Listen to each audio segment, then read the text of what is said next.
Hey everyone, welcome to the new first session of our Pilot Bootcamp. My name's Connor, I'm the instructor for this course, and also I am the head of Script Camp, which is part of Skill Camp, which includes many of our other servers. Whoops, let me just fix that real quick.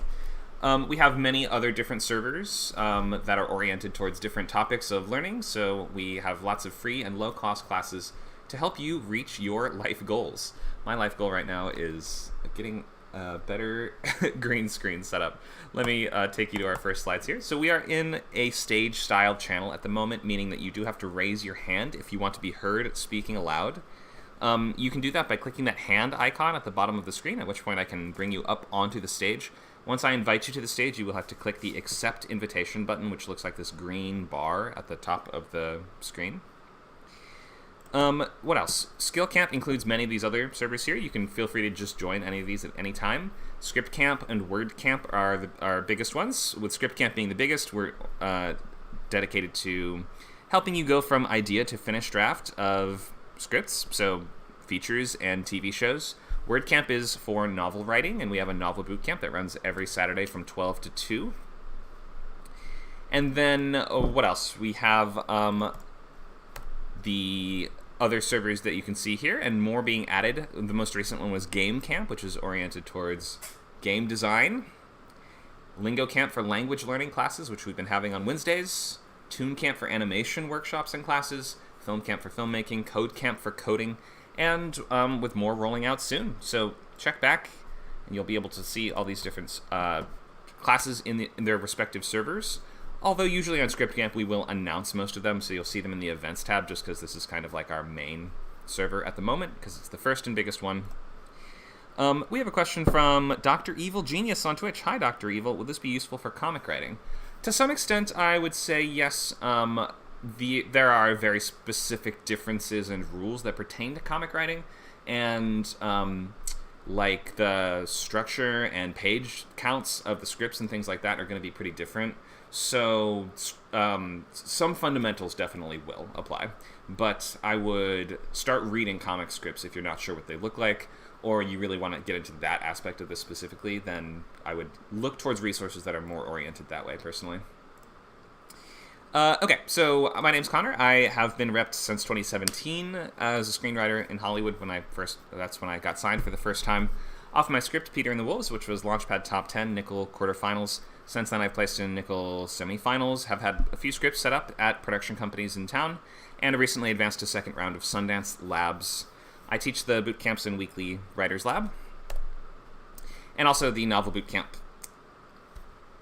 Here's the dates and times. We have Pilot, that's running Sundays 10 to noon, starting today, for 6 weeks. Feature boot camp starts next week, December 1st. That's next week, right? Or is that in 2 weeks? It's the 19th now, so I guess that's more like almost 2 weeks. That's going to be running Fridays 6 to 8 p.m. Pacific time. And then we have Novel Bootcamp that started 5 weeks ago, but you can still come by these classes if you want to. If you're an unlimited member, then you can drop in any class at any time. That's 12 to 2 p.m. on Saturdays. All right, here's the overview for the entire class. Week 0 today is on premise and logline and just on the very fundamentals of writing pilots and writing for TV in general. We have next week on story engine and logline, and of course we will talk about story engines and touch on them a little bit today. We just won't kind of expand on them as much as we will in the later classes. So week 2 is outlining. We start with broad strokes and story beats, and then we expand the list of story beats into a full set of scene cards in the following week, which is December 17th. From there on, you're going to be writing about an act a week, meaning 10 pages per week if you're writing half hour, and 20 pages per week if you're writing full hour. And that's going to be January 7th for first act, January 14th, second act, and then third act, January 21st, with the intention of finishing the script by January 28th. So we do have the Thanksgiving and Christmas. We're right in the middle of that. So this one is getting pushed out a little longer than some of our other boot camps have been. But in any case, there's 6 class meetings after this one until you will finish the scripts entirely. You do not need to download screenwriting software until halfway through the course. As you can see, the first weeks 1, 2, and 3 are all about planning, pre-writing, and outlining. So you'll be doing all that in just Google Docs, basically. You do not need to get Final Draft or Writer Duet or Arc Studio or anything else. But once we get to week 4, then you will want to get one of those softwares and get used to it, because you should not be really writing screenplays in anything else besides professional screenwriting software. There's a lot of free options, so it's not like you have to buy anything extra.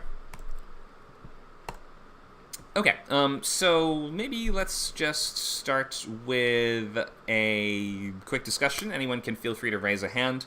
In a few sentences, just tell us about yourself. What is your experience level? What are you hoping to write? What kind of genre are you interested in, or your favorite TV writers or shows or things like this? Feel free to let us know anything that you want to share about yourself or your goals or intentions. You can raise a hand and I'll call on you, or you can use the text chats. You can mouse over the left-hand part of the Discord window where it says Classroom and click the small white word bubble that says Open Chat. If you do that, I will be able to read your text comments. If you are watching on Twitch or Twitter or something like this, you can also leave comments and I will be able to see them, but it usually takes an extra minute or two. Okay, so whatever you guys have got that you want to share, I will either read out the comments or call on raised hands. We have one comment. I'm writing a memoir/comedy about my life. Interesting. Okay, TV shows rarely make good biographies just because they are kind of like written by big staffs. The demands of a TV show are kind of different than the demands of a single work of fiction like a memoir or a movie, which kind of tells one concrete story, whereas a TV show is supposed to kind of be able to go on for years and years. So it's unusual, but then again, we have seen some of this. We have seen a couple examples of that in the past, so while it's unusual, it's not like it can't work. Emily says, I love writing romantic dramedy and some sci-fi. I love K-dramas and my big fat Greek wedding. Awesome. Thanks, Emily. She says, I'm hoping to work on 30 projects in the next 40 years. Okay, great. So that's like one project a year with 10 years off. Perfect. Anyone else? Let's see. Temi says, it's a question, not an introduction. He says, how do I prepare outlines for multifaceted stories that branch into other topics that go beyond the plot, such as politics, culture, ways of life, etc.? That sounds like it might be a little bit beyond the scope of the class today. We're not really going to get as much into structure and outlining today, as we're going to be talking about just basic premises for shows and the one-sentence expression of that plot, which is the logline. So it's a good question. I'm glad you asked, but I would say that's more of a week 2 or 3 type of topic. I would love to expand on that more later. Come back next week. Eden says, I'm developing a pilot about genetically engineered slaves, drama/animation, kind of a comment on the nature of humanity. Awesome, thank you, Eden. And Joel says, I have a lot of subplots and hints for the rest of my series in the pilots. Great, yep, you can definitely do this. It's just that, for the most part, we have to not hold the good stuff back, so just make sure that you're not setting up good stuff for later that could have been in the pilot. But yes, you're correct that there are some threads that must remain not entirely tied off by the end of a pilot. At least in a premise pilot, we should leave some road to go down where the characters have more room to grow, there are more questions to be resolved, and more antagonists to be defeated. There's just like a big splotch of sunlight. It happens to be coming through directly on my green screen today. My green screen actually broke, so it's kind of sagging to the side now. I think I actually need a new one. Or just some green paint and a wall. I could also do that. All right, we have a comment from Ravenstar that says, my favorite shows are Gravity Falls, Avatar, and The Good Place. I like fantasy, sci-fi, and horror comedies with themes of existentialism. I've been writing screenplays for several years, had a screenplay and quarterfinalist in Script Lab's screenwriting contest. My goals are to have my current passion projects be made into animated series. Awesome, thank you, Raven. Vicky says, I went to film school in Chile. I have 2 young children. Animation series children's animation series, not 2 young children. I have 2 young animation series that I've worked on that are on YouTube, trying to write more adult animation now. Awesome, thanks, Vicky. There's not a ton of differences between how you'd write an animated pilot versus a live-action one. You can kind of pick whatever you want. It's all text anyway. Watemi says, I'm working on a unique story that blends the best of Death Note, Persona 5, and Inception. A story about robbing people's minds and driving them into insanity. Okay, cool. Sounds creative. Thank you for that. Looks like is that the last of our comments? Anyone else can feel free to speak up if they'd like to. I'm going to move to the next slide, but I will come back and check the text chat now and then. Okay. Let's move to our next slide. So this is just more overview kind of stuff. We're writing a pilot in 6 weeks. Will this draft be good? No. It's the first draft, and first drafts are never really good. And if you're just starting at this, you're just getting going and learning the basics, then, your first ever painting is not going to get hung in a museum for the most part. And this is a similar thing. Like, your show's probably not going to get made. 99.999% of shows do not get made from pilots. Think about this as a multi-million-dollar company that will employ hundreds of people for many years, and you will maybe start to see why not that many shows get made. And of the ones that do, they're largely created by highly experienced and entrenched showrunners, like highly established showrunners and creatives. So don't go into this expecting to get a TV show made. It takes many, many, many, many, many years of work to get to the point where you're going to be, your skills will be to the point where they need to be, where you can be getting placements in contests and fellowships and start getting meetings with managers and things like this. And then from there, your journey's still not done because your manager has to then work with you back and forth to develop a sample that you'll then send out during staffing season and hopefully get showrunner meetings and then nail the showrunner meetings. But it can fail or fall apart at like 9 different steps along the way. So all you can really control is the quality of your content and your kind of work ethic and output. So I would focus on that because there's no real point in networking and getting meetings and things unless your work is really there and you have a large body of work in your portfolio that says that I am not only able to make one great script, but I'm a generator of sort of unlimited great scripts, which is what they're looking to hire for TV shows. They're not looking for somebody that wrote one good episode of a theoretical pilot for a show that does not exist. They're looking for writers that bring a diverse array of experiences and backgrounds into the room, and also an array of different skill sets and specialties. For instance, some people are really good at dialogue, some are really good at structure, etc. So you're going to try to fill out that team, or they're going to try to fill out the team with folks that fill in those various roles. So we'll get a little more into the business of it today. Not that much, though, because we should really just be spending this time on figuring out what are some good premises for the TV shows that you'd like to be writing in this course, which is why we'll spend so long on that today. At least the second hour of the class, if you're just joining us, will be on giving feedback on loglines.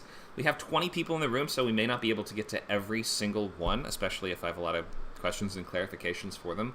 So we'll be getting to those in the order that they come in. So don't post those yet. Again, wait till I call for it, but then at the halfway mark around there, I will say post your loglines. You can do so in the chat, and I will get to as many as I can within the time. Okay, but right now you can, if you haven't already done this, you can make your sketchbook right now. So go ahead and go to Google Docs, make a new document, title it just name of your show, sketchbook, or if you don't have a name for the show for whatever reason, then just untitled drama, sketchbook, whatever you want to call it. At the top, you have to have a little checklist here, so these are the things you're going to try to fill out today if you can. If you can't fill out everything in the list or it's not perfect yet, that's okay because it sometimes takes a little bit of refinement in order to get all these things down exactly. But at the top, you should include these things. So fields for title, field for genre, format/time slot, comps, series logline, and pilot logline. And if you know any of the answers to those things now, you can fill in whatever you have. If not, keep working at it, keep filling these things out throughout the class today. Question from Emily. If you have an ensemble cast, how should you approach episode loglines? Well, the nice thing is you never have to write a logline for anything besides a pilot, nor do you ever have to write anything besides the pilot. Nobody's going to read beyond the pilot, ever. It is therefore only the single logline that you have to worry about for that pilot episode and the logline for the whole show. If there's an ensemble cast, then it's helpful if you find the focal point of that ensemble cast. So frame it around one character as sort of being the lead of that ensemble, if at all you can. That would be something, like Lost is a huge show with a huge ensemble cast. Who's the main character? Jack. So you can almost always boil this down to a kind of main character to frame everything around.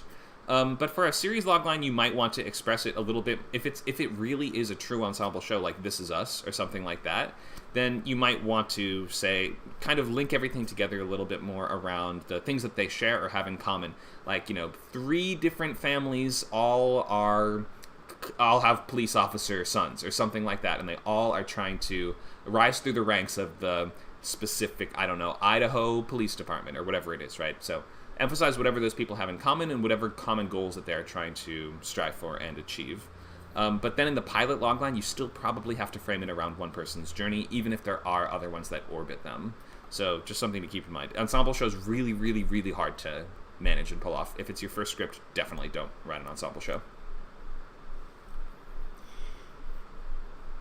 Question from Watemi. If you only need to write a pilot, how do you ensure that your story's direction is still intact? You can't. There is no way to do that. And when you sell a show, there are executive producers that are above you that ultimately can fire you if they don't like the direction that you're taking it. There is absolutely zero way to ensure that your original intentions and direction of the show are intact, unless you are paying for the whole show yourself. In those rare cases, you can do whatever you want. So, couple tips and ground rules for a pilot bootcamp and the kinds of ideas that you should choose. I recommend don't do true stories, don't do anthologies, and don't do adaptations, or anything that would require a substantial amount of research that that would slow down your ability to write a script in 6 weeks, because this is such like a condensed time frame. Normally, when you get an assignment to write a script, you get 10 weeks or something a little more like 10 to 12. So this is a quick version of this. Don't do stuff that will slow you down. So that would be anything that would require lots of research or require you to get the story just right or have to do a lot of interviews, or it's like a family history or something like this, and if you get it wrong, your family will disown you or anything like that. So don't do stuff that you have a strong connection to that you have to get right. It's going to actually be to your benefit to pick something that is a little bit more, I don't want to necessarily say disposable, but a little fresher and newer in your mind, and you won't be as devastated if you can't get it perfect, because your first couple scripts are not going to be perfect at all. And you need to not let that stand in the way of finishing them, because what are they? Perfect is the enemy of good, isn't that what they say? So try not to worry about getting this just right or perfect, or even having it be any good at all. It's fine if it's not. It's your job to write 100 bad scripts. So probably don't do a historical unless you have background in studying that time period already, or those cast of characters. If you were like a history major in school or something like that, maybe you don't need to do that much extra research. Don't write time travel. Just believe me. Just don't. We've never seen somebody successfully complete a time travel script in a boot camp. They have a lot of challenges, and the feedback you're going to be getting, especially if you're pretty new at writing, most of the feedback you'll get on a time travel script will be questions about what happened, how the paradoxes are working, and things like this, where you just don't want the majority of the notes that you're getting to be basic story logic questions as to what happened. You want the notes to focus on things that you are able to, or that you want them to focus on craft topics like character, dialogue, structure, things like this. We have more questions in the chat. In that case, why would you want to write a pilot beyond monetary goals? Why do you want to write a pilot? Because you want to be a TV writer, because you have stories in your mind that you feel would be best executed over the course of multiple years, as opposed to just in one single kind of work of fiction, and because you are very collaborative. This is a very, very, very collaborative form of writing, and if you successfully sell a show, in theory, some of the best writers in the world will be working on that show together with you. It's not to say that there's no reason to write a TV show except for making money. It's just to say that very few people have absolute control over something that is as big and expensive and expansive as a TV show. So I wouldn't go into this hoping for sort of dictatorial control. It's $100 million company that employs 100 people. Like, there's a lot of cooks in the kitchen that are not just you, and you need to seed some of that kind of. I know as writers we're all sort of control freaks that want. Me too. I want this as well. Everybody wants total control over the world, but to work in TV, you have to give up a lot of that control. Question from Emily. Advice for if you have an idea that seems like a feature idea, how to make it strong enough engine to last for multiple episodes and seasons. So first of all, if it feels more like a feature idea, I would probably just write it as a feature. So, but that aside, if you have something that seems like it feels a little more right now like a feature idea that you are trying to develop into a series, you need a couple things. One, a bigger problem that your characters are going to have to take longer to resolve. You need a bigger cast, so more characters, or a more fleshed out cast. For instance, some characters on the villain side, for instance, if you have that simple breakdown of heroes and villains, maybe your show doesn't even feel like it has heroes and villains at all. Maybe everyone's kind of various shades of gray, and we need, in that case, just a wider and more interesting cast than you had before. So it's really just going to come down to number of people and scope of the goal. Or it could always also come down to something like, if you have a different goal season by season, then you need to more carefully define how that's going to kind of function anthologically, and how every season is going to have its own different separate goal. Something like Fargo on FX is kind of like its own weird format of semi-anthological seasons or something like that. So you just have to make it very clear how it's going to last for years. I'll take one more question from the chat, and then I'll keep going. What's to stop production companies stealing the idea and not involving you, the writer? Well, it is usually easier for a production company to pay the person who's pitching the idea rather than pay somebody else to execute on the same or a similar idea.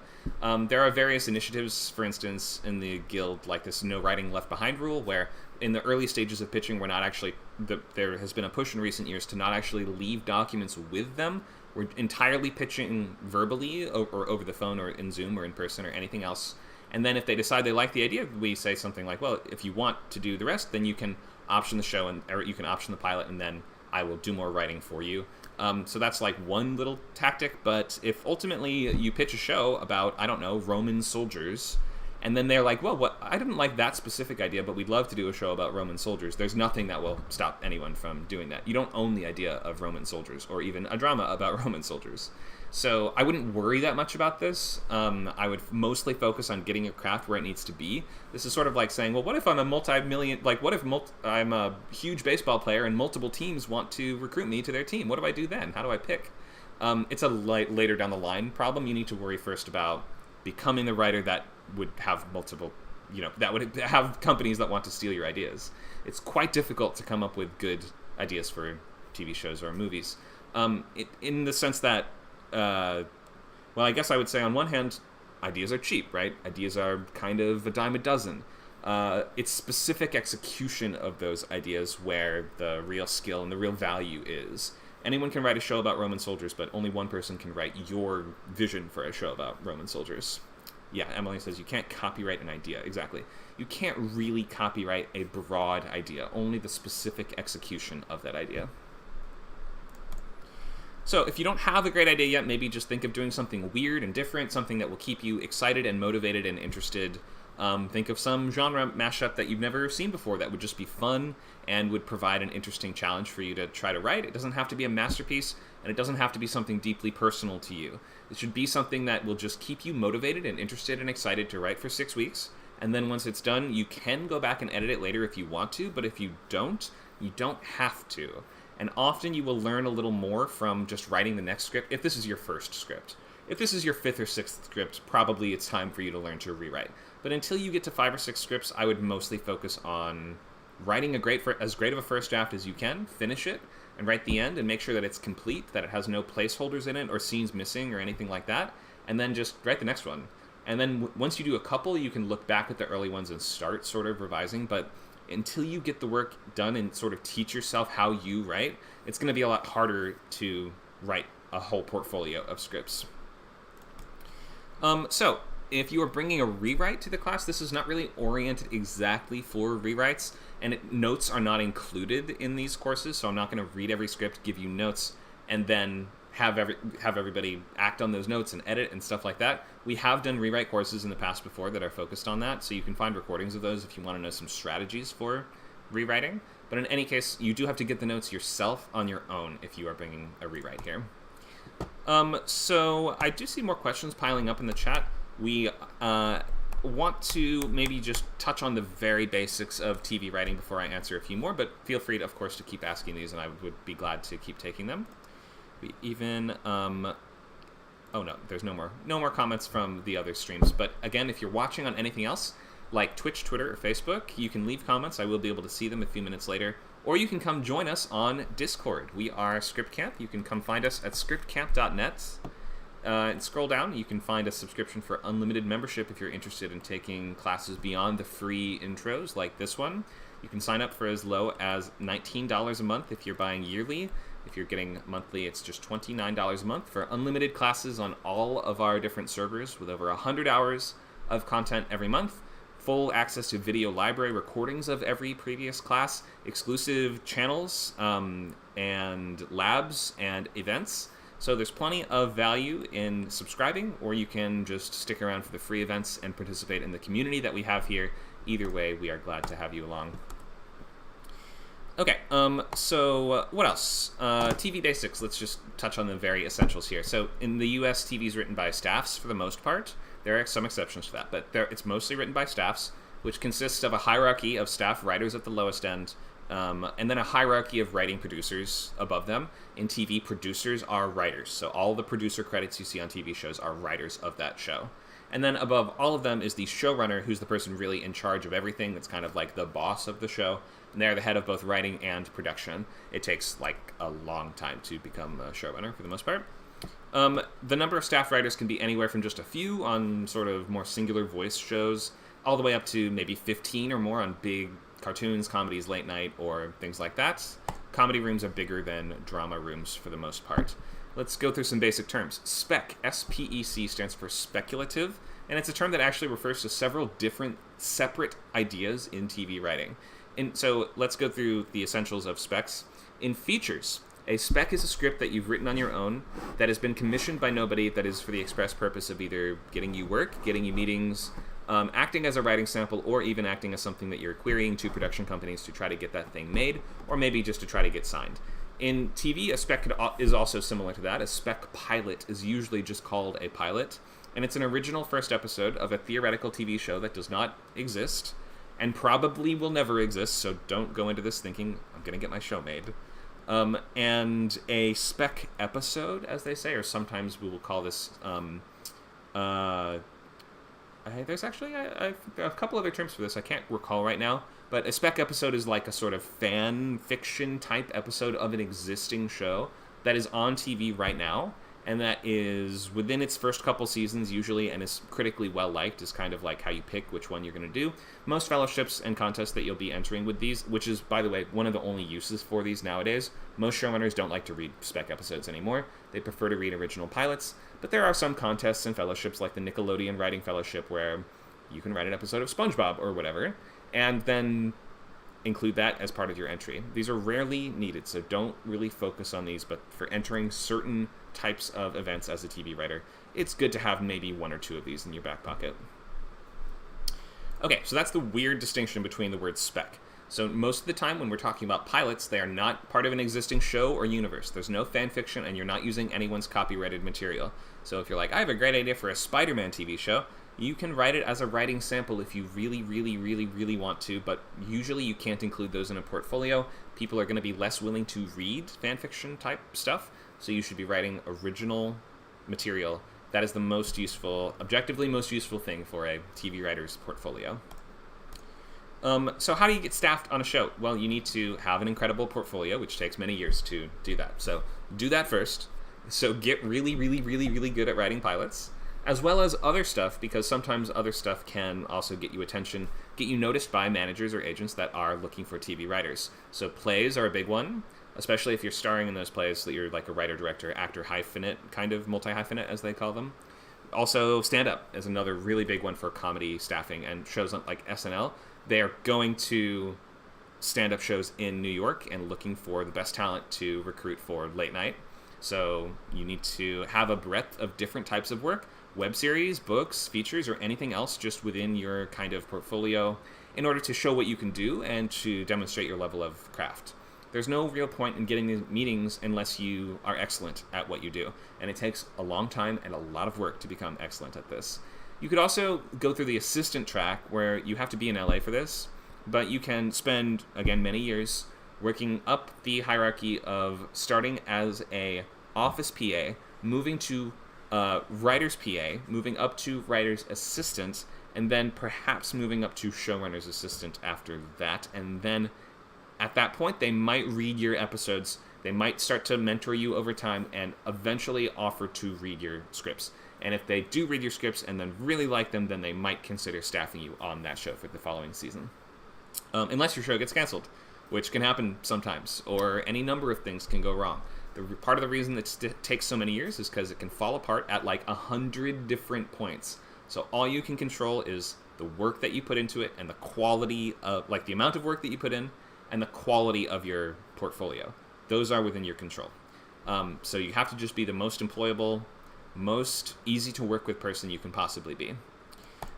There's a lot of aspects that go into that. Being good in a room is what they call it. That's what it's called when you are easy to work with, nice, kind, you have good social skills, you, I don't know, wear pants and deodorant and things like that. Like, these might sound almost silly or trivial, but these are things that not every writer is doing, and they do matter when you're going to be writing in rooms with people for 12 to 15 hours for years of your life.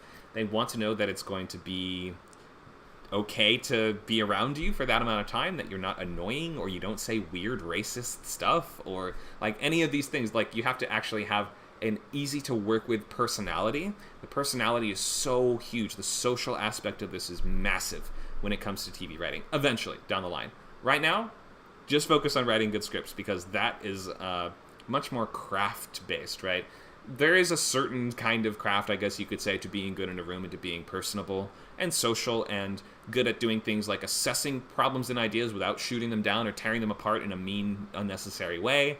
You can also develop this thicker skin and practice taking notes well and receiving feedback well and not getting upset, defensive, or anything else. You have to be ready for these rooms to kind of roast you sometimes. Like, TV writers are kind of savage to some extent, and depending on the culture of their room, maybe you pitch a joke and somebody goes like, worst joke I've ever heard, like in front of the whole room, everyone laughs.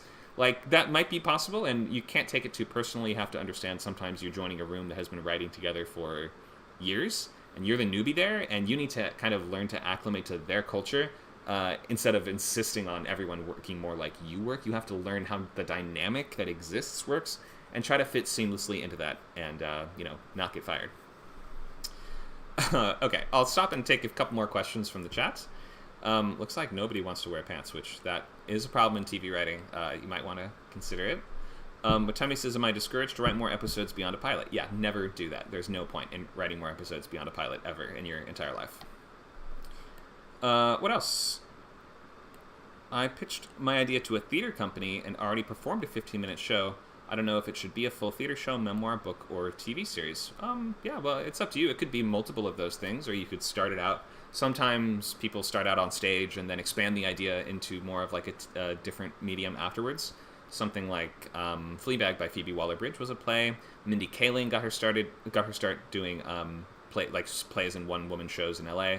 So yeah, there's lots of different routes you can go. Here's another question. Should we jump into writing a passion project, or should we write something we aren't emotionally attached to? Something you are not emotionally attached to, 100%.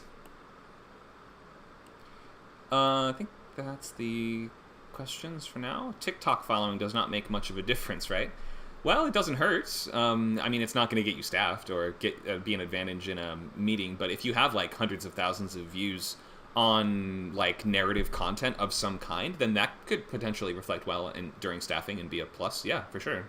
It would be helpful if you were in the content yourself, so you were the star of those things. That would probably be a little more useful than if you were just making them. But then again, a huge following is a huge following, so it will never hurt. Okay. It looks like all the text questions for the moment. I think I'm going to skip ahead a couple slides, and we will move to talking about loglines for the next 20 or so, just so that we can have enough time to get to as many logline feedbacks as possible. Feedback sessions, I can give as much feedback as possible. So I'll get out of the way here so you can read the overview. So we start with logline. Logline is that first sentence that kind of guides the rest of the construction of your pilot. It's really useful for a couple of reasons. One is to tell people what your show is about and get them to read your episode. And next is useful for you to stay on track and to not drift too far from your original goals, intention, or vision for that particular work. The logline goes in the sketchbook, so maybe we would say sketchbook comes first, but at the top of your sketchbook, that's where I usually do the logline figuring out. So you might write a couple versions of it or workshop it a little bit and adjust and edit it right there on your sketchbook. The sketchbook is just an unsorted list of ideas, research, influences, inspiration. Anything else? Maybe I'll just move ahead to do I have a sketchbook slide? Yeah, here it is. So the sketchbook, there's no right or wrong way to do it. It's a place to collect your notes, sketches, and ideas, flesh out the characters, come up with ideas for lines of dialogue, or possible scenes, endings, setting and story details, photos, drawings, articles, links, or anything else that is going to inspire and inform the writing of your show. So there's no right or wrong format for this. There's nothing that needs to or needs to not be in a sketchbook. It's for anything and everything that pertain to this specific idea. And I recommend just doing it on Google Docs or some other cloud-based document service that you can access from anywhere. You can write on it on your phone, you can write it on your computer, whatever is easiest for you. So we start with logline sketchbook. Story beats is the next step. Story beats are going to be a list of most of the scenes in the order that they're supposed to go in, with an idea of how one thing leads to the next. So it's going to be like a sentence or two per major plot beat. It doesn't have to include every single scene, and it doesn't have to be perfect, and there can be scenes missing. There can be various problems with it. That's all totally fine. But in any case, story beats are going to be a broader outline of the entire story. Then we move to scene cards in the next week, which is going to be a more detailed expansion of the story beats into at least a full paragraph for every single scene with nothing missing. Every gap has been filled in. We've not only come up with every scene, but also assigned little names for each scene and assigned page numbers to each scene so we know roughly where it's going to fall in the story. And that way we can assess and keep a close watch on the pacing as we move through and ensure that we're not spending too much time or too little time on any individual scene. So this is a very kind of planning-focused approach. Some people have a little bit more improvisational and loose approaches to this, where they just open a blank page and start writing a script. I don't use that tactic, and I don't recommend that tactic. And when you are starting to write in rooms or with staffs, then you pretty much can't do that anymore, because you need to be able to plan out the episodes, work with the room and with the showrunner on figuring out what each episode in the whole show would be. And then you're going to have the basic outline in front of you. You then have to expand on that outline, turn it into the showrunner. They approve the outline. They give it, my mistake. They give it back to you. And then at the end of the day, you have to execute on what's in that outline. Because if you don't, they'll be like, this isn't what I asked for. This isn't what we agreed on. So writing and sticking to very strict outlines is actually a pretty important skill in writing for TV. If you don't yet have that skill, it's okay if you don't have it immediately. But you should work towards attaining that skill and full understanding of structure and organization of stories, because so much of this is taking stories apart and fitting them back together in ways that work. Question from Emily: what will be the format for the scene cards? Will we have further education before we go forth? We're not actually getting way too much into scene cards today. That's a week 3 topic, but I can just tell you there's not like a super special format for them. It's going to be a paragraph per scene, and above each paragraph, I include scene titles. And they don't have to be artistic. They're only for you, but it's for you to clarify what that scene is doing. So you might have a scene title that's just like Sam meets Jake or something like that, right? And next to that, you're going to have the pages that it takes place on. So maybe you anticipate that being a 2-page scene. So it'll say Sam meets Jake, 1 to 2. And then underneath, about 4 or 5 sentences of what happens in that scene. And you just do that for the whole script. So I won't be showing examples of it, but it's not too complicated. That's just basically what it looks like. So once we finish scene cards, which is, again, by the end of week 3, so you do have 4 weeks to come up with your full set of scene cards, a full month just to figure out what happens on every single page of the script. It's kind of tough to do sometimes, but you have a lot of time to do it. So find the time, do the planning, and even if you've never tried this approach before, maybe give it a shot. You may find that not every single thing works that well for you, and you can always take and adjust and ignore any aspect of this process that you want to. I'm not saying you have to write things a certain way, and I definitely won't be reading everyone's scripts at the end to give comments on whether or not you succeeded or failed at your goals. So this is for your own development and education and learning how you write. We say the last step is go to pages, and what we mean, that's a term that is used very often for moving from pre-writing to actually formatting and writing the pages of the script. So you don't need to download your screenwriting software until that point. It's quite a ways down the road, so don't worry about it for now. If you're wondering what we recommend, Arc Studio or Writer Duet have great free versions.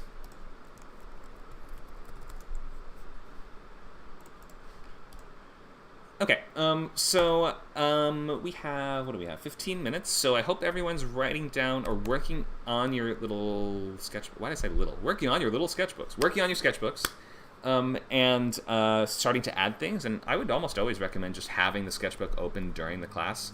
I'm not going to get too into structure right now, but I'm going to move ahead a little bit to answer these questions and fill in these gaps of time slot and format, because these were other fields that you needed to fill out at the top of your sketchbook as you start to define just the very basics of what is your TV show. So TV shows come in basically two different forms. I know there's more than this, but essentially in the US there is 30-minute or 60-minute. There's, half hour or full hour. There's variations on exactly how many minutes they're going to take and whether or not they're commercial breaks and all these things. But essentially your options are half hour or full hour. Half hour script, 30 to 34 or 35 pages. 60-minute script, 60 to 65 pages. There are exceptions. And usually 30 minutes is going to be comedic or highly episodic type shows, but that's not always true. We have seen other examples of other types of stuff. The only real thing that's not exactly an option is hour-long comedy. That's the one thing that just doesn't really exist. There are hour-long dramedies and dark comedies and shows that have comedic elements in them, but if it's an hour long, there's going to be something else in there. And that's just the format that we have in Western media. In different cultures in different parts of the world, that might not be the case. Maybe there are hour-long comedies. We have a question. Isn't How I Met Your Mother closer to an hour-long comedy? Is it? I thought they're just half-hour episodes, aren't they? How long are How I Met Your Mother episodes? Quick Google search tells me 22 minutes. Yeah, so that's just a normal sitcom length. There are a couple shows that do blur the line a little bit. Crazy Ex-Girlfriend is a show on CW, which is a comedy that is an hour, but it's a musical with multiple musical numbers per episode. And also it does have sort of more dark comedy, dramedy, sort of a little more drama than you would think or see in most sitcoms. So not exactly a traditional sitcom. So you can pick whatever format you want. There's other formats too, like 15-minute web shows and things like this. I'd recommend, though, for a pilot in your portfolio, show that you can fit within the medium and you can follow the rules and you can write a 30-minute or a 60-minute show. So that's time slot. Then we have continuity format. Continuity format is telling us... hang on. Whoop. I think I actually... Where did my slide on that go? Didn't I have a full slide on that? Or did I skip it? 1 second. I think it might actually be way later down. Here it is. So, your two options for continuity formats. I define them as premise or status quo. Well, premise pilot is what everybody calls the hour. They're usually hour long, but they're not always. Premise pilots are shows that are like a long movie. We need to watch every episode in order to understand the full scope of the story. Status quo is the term I use. I don't really know what the actual industry term is for these, or if there is a consistent one, but they're just not premise shows, basically. Status quo shows are something where the continuity format, or the continuity resets every episode. So that would be like, The Simpsons, or Law and Order, where you can watch them in any order. There are kind of cast changes over a long time frame sometimes, or very long-term developments, but ultimately you can watch status quo shows in any order. You're not going to miss anything or be confused. You can just pick it up wherever. The stories don't really carry over from episode to episode. So you really need to know what kind of show you're doing, because in a premise show, there are some questions that are going to be unanswered at the end, some antagonists that will be undefeated, and there will be more story left, theoretically, after this. You might even have kind of a stinger at the end, which is like the post-credits scene that says, but this villain, they didn't actually beat him, he's coming for them next week. Or maybe we beat the first villain, and then you cut to the evil overlord's palace as he's like, no, they defeated my ghoul, now next week I'll have to send the ogre after them, wahaha. So you probably wouldn't have a teaser like that in a status quo show. A status quo show is going to end and wrap up every loose end, and it's going to sort of have this implicit promise that if you keep watching the show, it's going to have way more episodes like that, but it's going to tie off everything within the episode. So don't leave threads hanging if you're writing a status quo show. So that's a pretty big distinction there. So definitely make sure you know what you're doing. There is a little bit of line blurring here and there where it will be like a show that essentially is the same setup in every episode, but things do change over time. But because we're really only writing pilots, don't really worry about that kind of hybrid area. You should really only be writing something that concretely feels like it has substantially more story to tell, years of story to tell, or something that has wrapped up entirely and completely with a nice bow.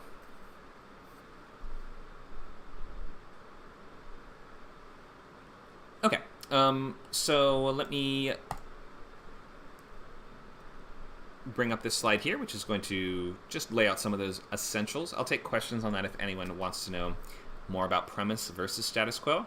But if not, I will move right ahead to Expanding on series and pilot loglines, we can look at some examples, and we can, in about 10-15 minutes, we will post your guys' loglines to look at for feedback. Any questions on premise versus status quo, the continuity formats? We have a comment in the chat. House is a status quo show. Yep, a lot of medical or procedural type shows are going to be more status quo format. Procedural shows are ones that are usually based on some kind of institution like police, medical, or legal, but there's other examples too. There's some firefighter procedurals or EMS procedurals or things like this, where most of the time the characters aren't really like dying or leaving, except for rare exceptions. These are going to be very similar to the sitcom or the cartoon or something like this, right? Where every week there's a new thing of the week, a new problem of the week that needs to be solved. If there's a thing of the week, quote in quotes, somewhere in your show's idea, it's probably a status quo show.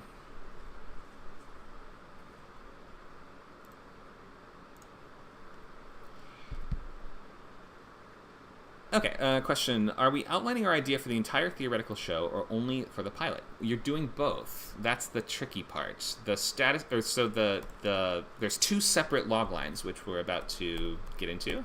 Let me just show my slide on that a little bit before we get to it. But the series log line and the pilot log line are two separate sentences, that one of which is going to clarify what the entire show would be, and one of which is telling us just what is happening in the pilot. So you're doing all of the above. But you don't need to flesh out and write the episodes for the show itself. You just want to have the sense that there could be a show here.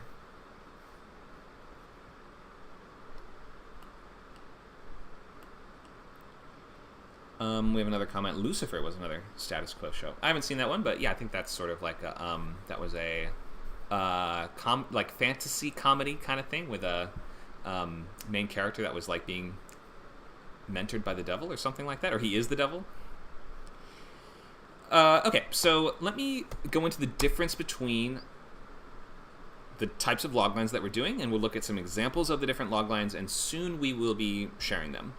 So, logline is just that one single sentence that is going to do a couple things. The series logline conveys the unique sense of the cast of characters, situations, or story world that promise many different episodes.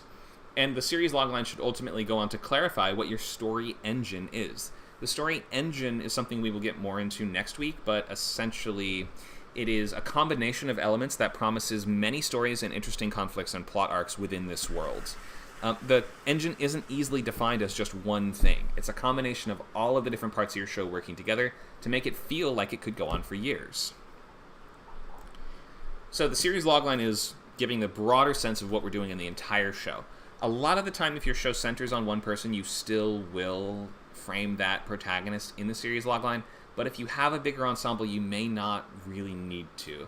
You might just want to say something. You might need to kind of explain the overall cast of characters and the type of conflict or thing that they have in common, you know, the goal that they're all striving for, the place that they all work at, or something like that, and the types of conflicts that will permeate the rest of the series. The pilot logline is much more similar to a feature logline in that it has to be more brass tacks, concrete, and specific. What is the inciting incident? Who is the protagonist, and what is standing in their way? What are they trying to kind of accomplish, and what is the scope, time frame, or walls around the story, so the limits around the story. So those are two separate loglines. You don't need to have both completely perfect by the end of today, but you will be able to get feedback on one or both of them if you have those ready to share. Let's look at some examples, and then we will move into sharing them for feedback.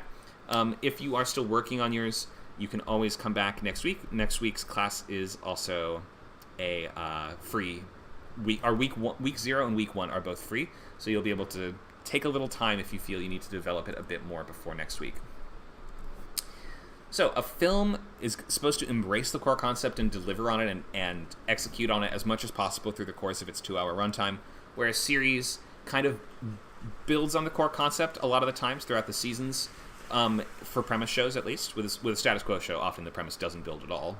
But in any case, a TV series logline emphasizes compelling characters and intriguing worlds. So the series logline should be more about the world and the cast. What are we trying to do? We're trying to imply that the main action is going to be trackable through visuals The goals are going to be tangible. We want to avoid intangible goalposts, like purely internal objectives for the characters. If you're framing a logline like, he must understand blank, he must discuss blank, he must, your character must, the worst phrase ever that I hate and grinds my gears like nails on a chalkboard is, you must come to terms with something, because it just doesn't mean anything for us. It's a purely internal process that only your character knows when that's done or not done. We can't see that someone has come to terms with something. So you need to be focusing on an external journey that implies an internal journey, which will interweave with it, where one amplifies and strengthens the other, so as to suggest a fully rounded story.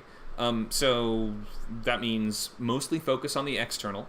We don't really need to go and use your valuable few words that you have in a logline to talk about the themes. You don't need to talk about the emotional development of the characters or the emotional objectives of the characters. We need to say, brass tacks, this is what this person needs to do by this time in the sort of pilot logline.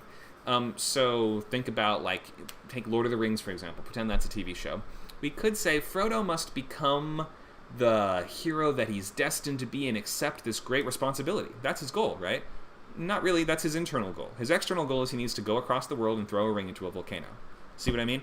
So we can imply that internal stuff, but you really just need to be specific on what action your main character needs to take to succeed. We also want to kind of showcase a unique and fascinating hook or sense of irony, a new or interesting different point of view, some variation of interesting elements combined with some familiar ones that we have seen before maybe, that are ultimately going to make this feel fresh and original and different. It doesn't have to be that original if this is in your first couple scripts and it's not like something you are, if you're not going to be submitting to managers, contests, or fellowships soon, you don't really have to worry that much about being original. It's better that you just have an idea that works and is a little bit more, we say, down the middle. Down the middle means it's kind of just exactly what you'd expect from that genre. I'm going to give you an example of a down the middle premise. When a serial killer begins to threaten the residents of a city, a grizzled and determined detective must take on the case to stop the killer before he strikes again. Okay, does that kind of work? Yeah, but does it sound like 10 trillion other TV shows? Also, yeah, so there's just nothing that would make someone feel like they have to tune into that, like they have to check that one out. Like a fan of the genre would say, oh, I haven't seen that one before. I always think of it as like there's been a pretty definitive version of most things, so you have to argue, you're competing against that, right? If you're writing a serial killer movie, well, we have 7 at home, right? So how the heck do you write a serial killer thriller after 7? Well, you make it stand out, you make it different, you make it feel not just like you're trying to essentially execute on the basic thing that we would expect in this genre, because that's been done at a very high level. If you're writing a middle grade fantasy story, you're competing with Harry Potter, sort of, right? I mean, we have Harry Potter at home. Why do we want to come check out your thing? So you have to kind of know what the answer to that is and what you bring to the table and what's unique and cool about this, what haven't we seen before exactly, and you should be a big fan of your genre. You need to know what fans are sick of seeing in your genre and what they would crave to see, and what would be exciting and different for them, and what would make them go, oh, I've got to check that one out, even though we have Harry Potter at home. So, guys, don't post your loglines yet, because we're going to lose them in the chat, and I haven't quite finished with the slides yet, so if you post now, I would delete the post and wait a second for us to call for those, so I don't lose track of it. Okay, so last couple things. So Story Engine we'll get more into next week. And this is just an element that should be apparent in your loglines. You don't need to specifically define, this is my story engine. I might have the note, the story engine isn't clear, if it doesn't feel like this is a show. If it feels like this is a show about a guy who wants to get a snack from a vending machine. It's like, for years? Like, what? How could that last for years? Unless you're like, oh, okay, in every episode, he gets so hungry that he has a different adventure every episode. Okay, maybe I could start to understand that one. But the story engine of just guy wants a snack from a vending machine is not that compelling. It doesn't feel like a show. There's no engine there. So make sure that you feel like you have a cast of characters in the loglines that are apparent to you, or that are apparent to the reader, the audience, and that we're sort of finding some combination of conflicts, dynamics, and large enough scope of goals that it feels like your show would be able to go on for years.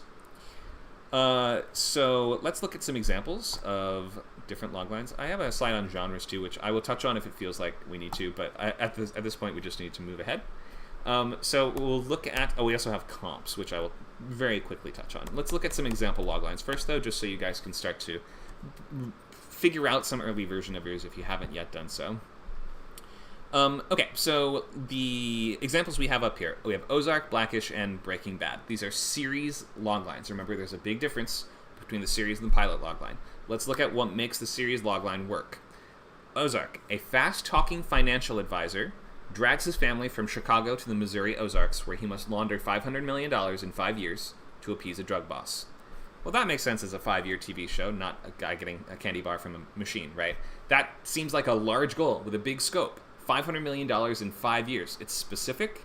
It has a very tangible end finish line to it. We have an idea of who the main character is and who the cast around him would be, which is both his family and also the various criminals that he gets involved with. We know what makes the main character unique and also the specific tactic that he will be using to address his problems. He's a fast talker, right? He's a negotiator. He's a diplomat. He's a trickster.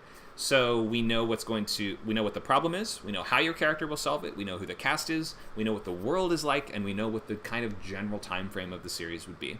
If you have that sort of really definite endpoint. You don't really need to include an endpoint to the show. Some shows don't have an endpoint, like The Simpsons. What are they working towards or building up to? Nothing. Every episode is just going to be another thing. So that's fine too. You don't need to imply that you're building something. But if you are, then you should include it in the series logline. Let's look at a status quo show. Blackish, half-hour status quo comedy. And notice when you present your idea, you got to include all these things. So that's going to be title, continuity format, genre, and time slot. So make sure to include those in your logline entries. Blackish, a black family man struggles to gain a sense of cultural identity while raising kids in a predominantly white upper-middle-class neighborhood. Okay, so that's not one situation. That's a series of situations. That's describing the type of conflict that will be repeated all throughout the show. Or every conflict will kind of come back to the same idea. It's a little more abstracted, isn't it? Must gain a sense of cultural identity. It's okay if that's a little more abstract in the series logline, especially for a status quo show, because your character is going to be doing different things in every episode, but they all do tie back into that specific theme or type of conflict. And it does tell us the world and the character, right? So still builds out the basics for us, even though it doesn't specifically outline when he gets to move into this neighborhood, he must make 6 pies for the bake sale in order to not get kicked out, right? That would be more like the pilot logline. And then last one that we have is Breaking Bad. Diagnosed with lung cancer, a meek chemistry teacher turns to manufacturing and selling meth in order to secure his family's future. So that's an example of one that doesn't really have an end finish line included in it, but it still gives you the sense of main character, world that they're in, the conflict that they're up against, and the types of conflicts that will be all throughout the show. Okay, that's series logline. I'll do one more slide on pilot logline, and then we will post your guys' loglines. I'll also take questions before we move ahead to that. We have a question right now. Is 1 hour the length of pilot or each episode? It's each episode. Some shows occasionally will have a little bit of a longer first episode, but it's actually not that common, and you would usually still write the pilot at 60 to 65 pages. The only one big exception would be like miniseries or limited series, which sometimes have more like 70-minute pilot scripts. Other questions, let's see. Is pitching adaptations, whether public domain or rights owned, or does that affect pitch success positively or negatively? Pitching adaptations for something with the rights that are owned by someone else there's no point in doing so for the most part. You can write a stunt spec, which is an episode or a pilot or feature that you think has no chance of ever getting made, and you're just doing it to sort of show off your skills and to stand out and get attention. You can do that if you really want to, but don't expect it ever get it made. And you're not going to pitch that show unless, for instance, something crazy happens, which nowadays occasionally can, where you write an adaptation of something and then the rights holders contact you. That would only happen if your show your stunt spec kind of went viral, or if you had a really strong manager or agent who was pushing it around, or if the stars align or something like that. But I typically would not be doing that as anything besides a stunt. And then the other thing I was going to say is pitching public domain adaptations is fine. You can do whatever you want with public domain. Go ahead. Yeah, no, you absolutely should. It won't necessarily affect your chances one way or the other, It might be able to help. It might make your package a little more attractive in some ways, though. So if you're doing a show about, Sherlock Holmes, but what if he was a serial killer instead of a detective? That might be kind of cool. So yeah, take public domain and do whatever you want with it, or take pieces of it. You can incorporate pieces of public domain with no restrictions at all. Somebody in the chat's mentioned Sherlock Holmes in the 22nd century. I thought I was the only one that remembered that cartoon. Question: how about 2-episode pilots? I don't think that's a thing. 2-episode pilots. Maybe some cartoons do that, but we're not doing that. We're doing 1-episode pilots. You can't stretch. There's only one first episode, right? Can't have 2 first episodes. Any other questions?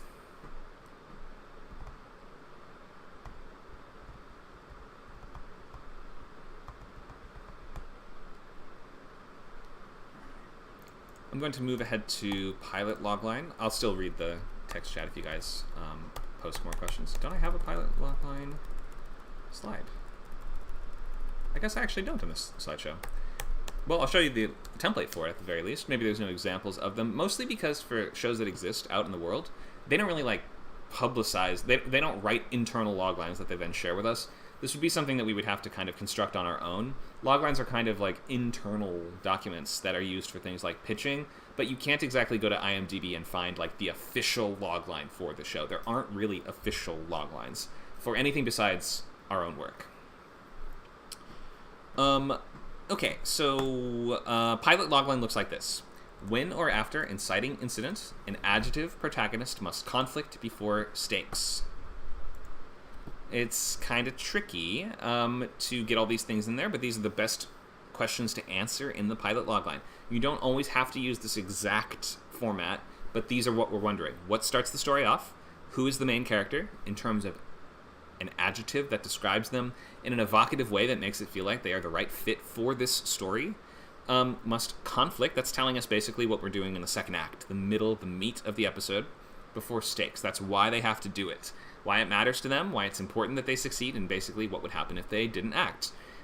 So this would be, when or after evil samurai slaughter his family. This is where we would pick your adjective for your main character.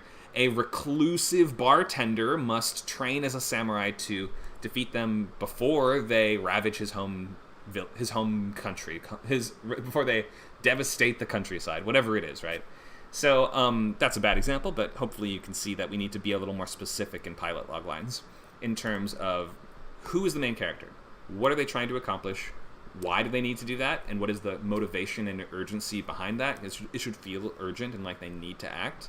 And then stakes, what happens if they fail? And the stakes can be whatever is appropriate for your genre. It could be, or else they will die. It could be, or else the killer will strike again if you have a high stakes kind of show. Or it might be something like, or if she doesn't win the Battle of the Bands, she's never going to impress her crush, or something like that if it's a lower stakes kind of show. But regardless, we should still understand what those stakes are. Okay, somebody's posted a Wizard of Oz TV guide entry, it looks like, in the chat. So yeah, TV guide entries are usually one sentence, which is similar to a logline. Yeah, we could sort of think of that as a similar thing, but then again, different TV guides are going to write it differently.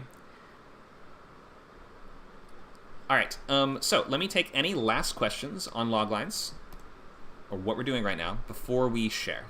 Last questions.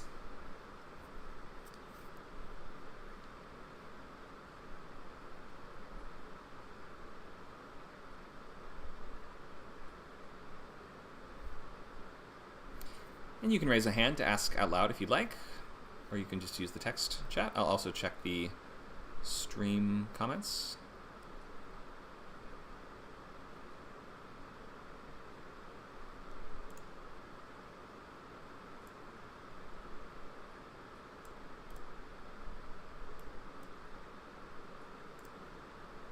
All right, that looks like all for now. So why don't we just post loglines and share?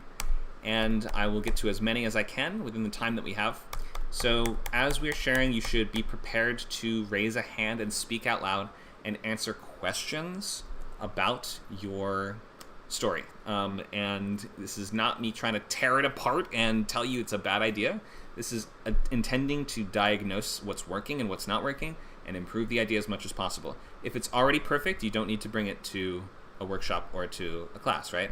So we're sharing loglines that might be imperfect or have things missing or have parts that aren't really working yet, and you have to just be ready for that. In between loglines, I want to talk a little bit more about genres, but I'm going to take just one logline at a time, try to get to as many as I can. I'll just leave this thing up for genres at the moment. The only thing I'll say about genre for now is limit yourself to 2. Don't write that your show is a fantasy, western, historical comedy. Like, that's just too many things. We can't understand it anymore. You have to limit it to just 2 or less. All right, make sure to include your title, genre, loglines, if you have both, or if just one is fine, and comps. I'm going to pick the ones that include all of those elements. If you haven't included those in your comment post, you can edit it to add those things in. So just click the 3 dots next to it and click edit, and you can add in genre, title, and comps if you've not done that already.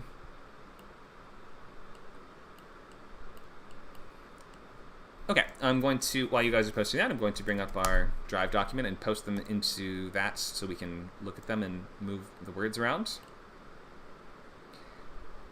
Again, if you're joining us now and are not a member yet, make sure to sign up on scriptcamp.net if you want to persist for the entire course and our many, many, many other classes, workshops, and events. Over 100 hours of classes every month. Scriptcamp.net to sign up. Okay, let's get started. I see one at the top from Watemi. There's no comps or title on it. The length is 1 hour. Okay, I'll take this one because you posted first. And make sure to also specify if this is the series or pilot logline. You should definitely, even if they're not perfect yet, try to include some kind of title or comps if you can. All right, Watemi, feel free to accept the invite to speak, and I will ask questions. Hello. Hi, how's it going?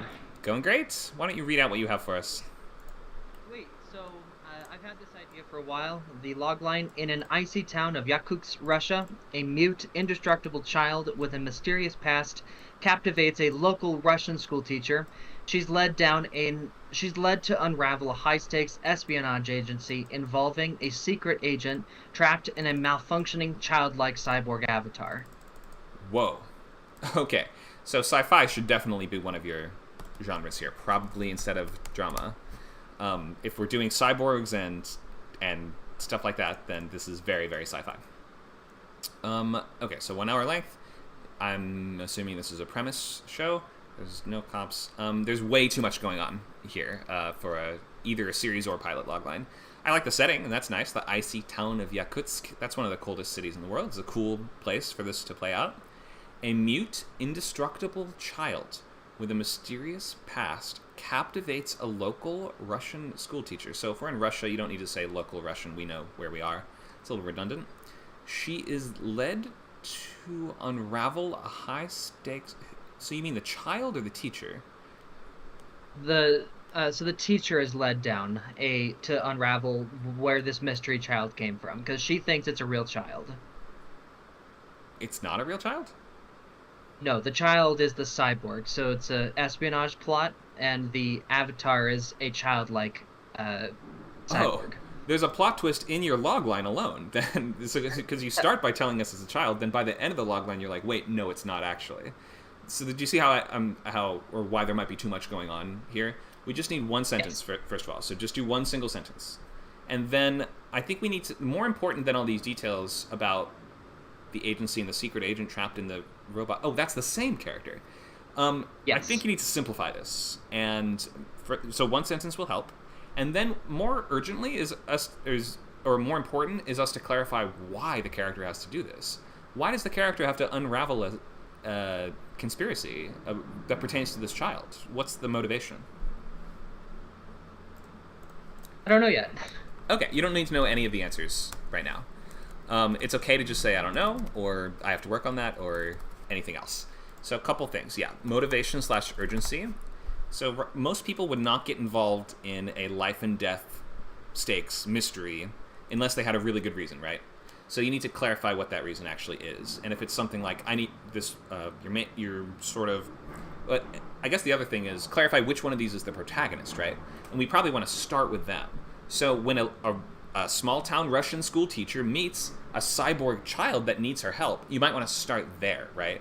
If we sort of say she becomes attached to this child, needs to protect, and she bonds with the kid or whatever, I can understand why somebody would then need to help the kid escape from bad guys, or unravel some kind of mystery around the kid if that was the case. But you might just need to make those choices and decide, why does the main character need to get involved? What is the specific objective and the motivation behind it? So how in the logline would I make it so that the mystery is we the audience think that the child is real, but over the course of the premise we find out he's a cyborg controlled by an adult agent? Oh, okay. So I would still start with your main character who doesn't know these things yet. So when a small town Russian school teacher meets blank and blank, you might say something like, she soon discovers he's a cyborg and he's being pursued by an agency that she must then escape. Something like that, right? So start with the human woman, because I think that she's your protagonist, it sounds like. And then she's the one that actually needs to act and change and be more active, whereas the kid is like a plot point, a little bit like the kid from Stranger Things or something like that, where it's like mysterious kid with powers now needs the help of the adult. So that might kind of work. Start with the teacher as you're in the logline sentence. Sweet. Any questions? Nope. Awesome. Thank you so much for sharing. Let's keep it going. We have tons to get through. Eden.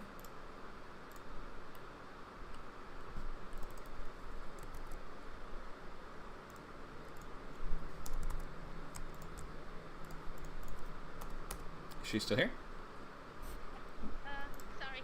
I was washing my hands, and I'm here now. Okay. Hello. We have a new logline for Ecce Homo. Is there a question mark intentionally at the end of that? Yes. Does that mean you're not sure? It is Latin. No. It is Latin for "Are you human?" Why is there a question? Or what is human? But there's intentionally a question mark? Okay, so that's part of the title? Okay, so it's Ecce Homo? Yes. Okay, that's pretty unusual, and we don't see very many titles that have especially that are purely foreign words that would then have an unusual punctuation mark at the end of it. So I think you're kind of stacking the deck against yourself when it comes to a title like that. But you know what? I'm gonna say the question mark is optional. Okay. Sci-fi drama comps are Zootopia. If I stretch it, do you have another comp, or do you just have the one? I don't know. Django Unchained, something along those lines. I genuinely. I pulled this one straight out of my behind because I don't think there's well, like this. I don't know of anything that could be similar to what I have thought up in this twisted little mind of mine. So if you think of something after this conversation or during, feel free to say. Okay, I will. Or anyone else in the chat also might want to weigh in if they have ideas. I will say comping a Disney movie and a Tarantino movie is absolutely insane. Just does not, like, nobody would know what to make of that in just reading the comps. So I would try to pick ones that match the tone of what you're going for. Is this for adults or is this for kids? Definitely adults. Definitely adults. Don't do Zootopia. Okay, in a world... Oh, why don't you read it? Go ahead. Okay. In a world where genetic engineering breeds a subjugated class, a resilient gaggle of engineered protagonists must navigate abandonment and abuse, forcing deep bonds as they challenge societal norms, offering a poignant social commentary on the nature of humanity and self. It is a work in progress. I am so sorry. It is such a mouthful. That's fine. Go ahead and finish with the pilot logline. When a reclusive ex-cage fighter crosses paths with an abused teen, he must crawl out of his comfort zone and allow himself to live again to be a good role model. Okay, thank you for that. So these sound like two different shows. The series logline and the pilot logline don't even sound like the same worlds. That is a big problem right off the bat. Let's look at them again. A world where genetic engineering breeds a subjugated class, a resilient gaggle of engineered. So don't call them protagonists in the logline. That's a little right. Okay. inside baseball, I guess we'd say. Engineered what? Do they all share anything in common? Are they? Yes. Yes, they're all cat boys. Okay, thank you. Or girls. So you didn't mention that anywhere in these loglines, and that's like one of the main elements of the show. That's what differentiates them from like the humans, but that is, well, that is pretty much. I mean, I don't know. The fact that they are genetically engineered and made to be subservient is the important part. I just decided that they're gonna be cute little cat boys for brownie points, you know? Brownie points? Okay. Who's giving you those brownie points for writing a show about cat boys? The internet, maybe? Tumblr, definitely. Furries. Yeah. Furries. Furries, for sure. Do you know how much money furries have? No. I guess they buy those expensive suits, so they must have some. All right, let me read it back again. In a world where genetic engineering breeds a subjugated class of catboys, a resilient gaggle of engineered blank prisoners, I don't know, whatever they are, must navigate abandonment and abuse, forging deep bonds as they challenge societal norms, offering a poignant social commentary on the nature of humanity and self. If you do say so, humbly yourself. So we can't really say what our show offers in terms of commentary on the nature of humanity and self. I would lose everything after this. I'm gonna be completely real with you. I threw my unfinished series logline into ChatGPT and just asked it to generate something, so it is what it is. That's fine. And it is not good. It's okay. So in terms of the series logline, everything here is working well. A resilient gaggle of engineered, we would just say what exactly you mean. I'm just going to say prisoners. I don't know what they actually are. They're not prisoners. They're more like engineered helpers. Okay, whatever it is, I don't know the answer. You'll fill it in on your own. They must do X specific conflict / task. So what are they trying to do in a larger sense that will take them a couple years to pull off? Probably assume emancipation or somehow gain their own freedom. Oh, that's good. That's great. Okay, so must fight for their freedom, etc. You can, fight for their freedom from X or before X if you have something like that. But I totally get the goal of fighting for their freedom. You can totally use that. Pilot logline. When a reclusive ex-cage fighter crosses paths with an abused teen, he must crawl out of his comfort zone and allow himself to live again. Just feels like a purely internal story. That's all stuff going on in your character's mind. I don't have a sense of what the external obstacles are here. And also, if this is about people fighting for their freedom, I don't even see how that pertains to the series logline that you just told us about. This is how it begins. Okay. So these, I'm gonna call them cat boys for clarity's sake. Okay. There's this one younger one who's 15, and he's been severely abused and ended up in sort of a pound, and there is it's not really a pound, it's more of a facility to gather these unwanted ones, and this is where he meets this guy who has previously been in these illegal cage fights, and this guy is absolutely having none of the social interaction bullcrap. And suddenly there's this child that looks up to him like father, and the whole conflict of the beginning is basically this guy trying to against himself, like there's a child that looks up to me. I pretty much have to do this for this little boy of my kind. Okay, so take a look at how you phrase the series logline. These prisoners must fight for their freedom, and then we're going to want to see that in the pilot logline too. So we're going to want to see like the first example of that. or maybe even the... Right. Okay. There's an overarching plot of one of them being in a trial. Okay. It's kind of a background thing, but he's tried for basically biting a person, Okay. and they're gonna kill him, but they're not eventually. He the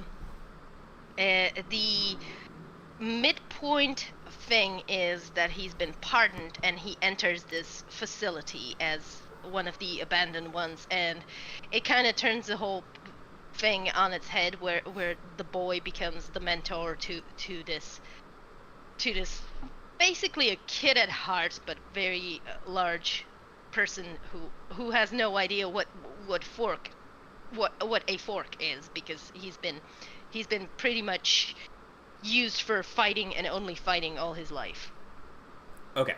So that all sounds like later plot development kind of stuff. I would, so just for the purposes of this pilot logline, find that concrete goal that sounds like it comes from the same world as the series logline, and then knock it down to one sentence, and try to keep it external. Don't focus as much on the internal. Leaving the comfort zone and allowing himself to live, those are all psychological problems that the character has to overcome in his mind. Focus on the external obstacles and antagonists that are standing in the way.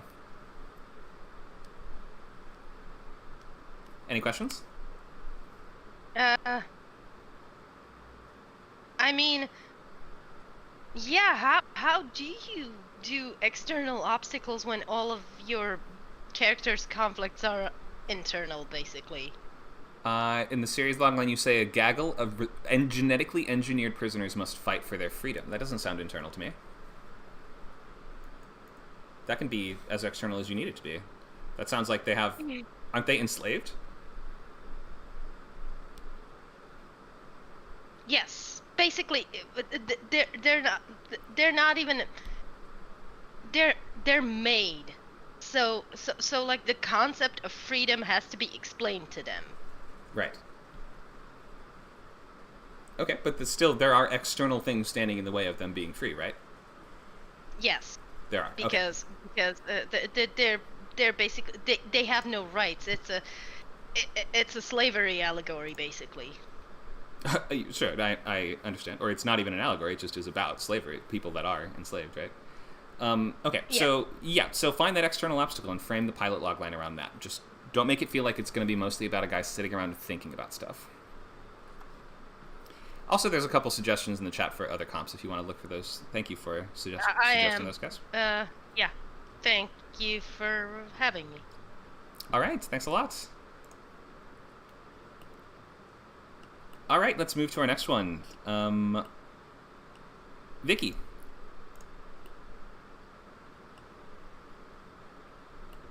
Hi. Hello. All right, this is one that I've seen an early version of maybe a couple days ago. Maybe you've updated it and added some stuff? Yes, what I did was I had that idea on my mind and I wrote it. I don't have like an outline or anything for the series yet. That's fine. Okay. Do you want to read it out? Yes. Go ahead. Okay, so the title is Beyond the Signals. It's a horror thriller. It's a premise pilot of 1 hour.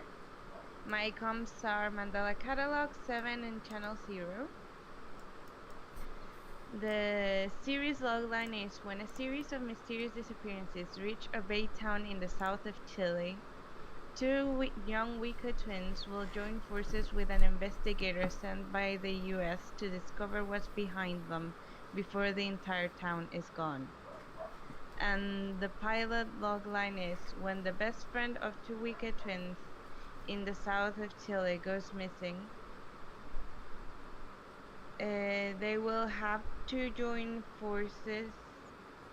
No, they will have to join the efforts to find her, fearing that if they don't do it, soon she will be killed. Nice. Okay, cool. So you've changed the direction of this a little bit since the last version I saw. This worked pretty well and has nice, clearer stakes to it and clearer motivation. So when a series of mysterious disappearances reach a bay town, I think you want more something like they devastate a bay town in the south of Chile. They don't just reach there, they are causing a big problem. That would just kind of clarify what the issue is that needs to be solved. 2 young Wicca twins, don't say will, it's not future tense. They join forces with an investigator sent by the US, so why don't we just say an American investigator, to discover what's behind them before the entire town disappears. Or vanishes, something like that. All right, that looks pretty good. I think I pretty much get the show. Let's look at the pilot. When the best friend of 2 Wicca twins in the south of Chile goes missing, they will join the efforts to find her. Not they will, they just do. They join the efforts to find her, fearing that if they don't soon, she will be killed. So that's maybe not even necessary to mention. I think we can you don't have to necessarily clarify why people would want to find their friend that has gone missing, right? Like, of course we're worried that she might get killed. It's just a little bit redundant to spell it out, I would say. I would use those words on something else that does more for you. So, first of all, I guess you start this off by saying, when the best friend of 2 Wicca twins, it sounds like you're setting up the main character. That's not the main character, though. That's actually it sounds like the catalyst is their best friend going missing. So why don't you start with the protagonist instead? When her best friend goes missing, a blank protagonist and her twin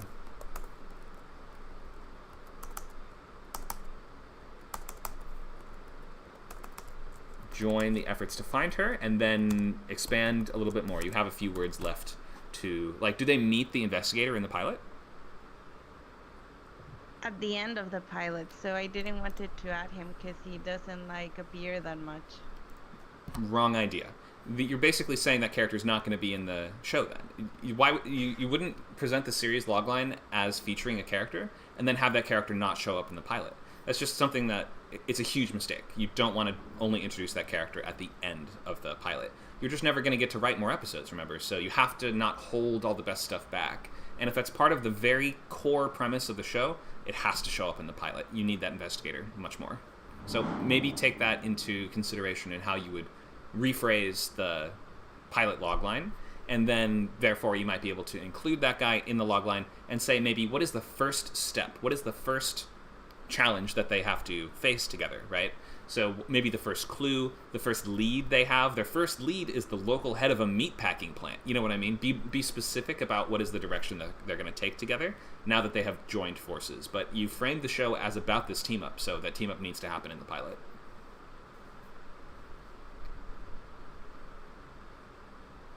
Questions?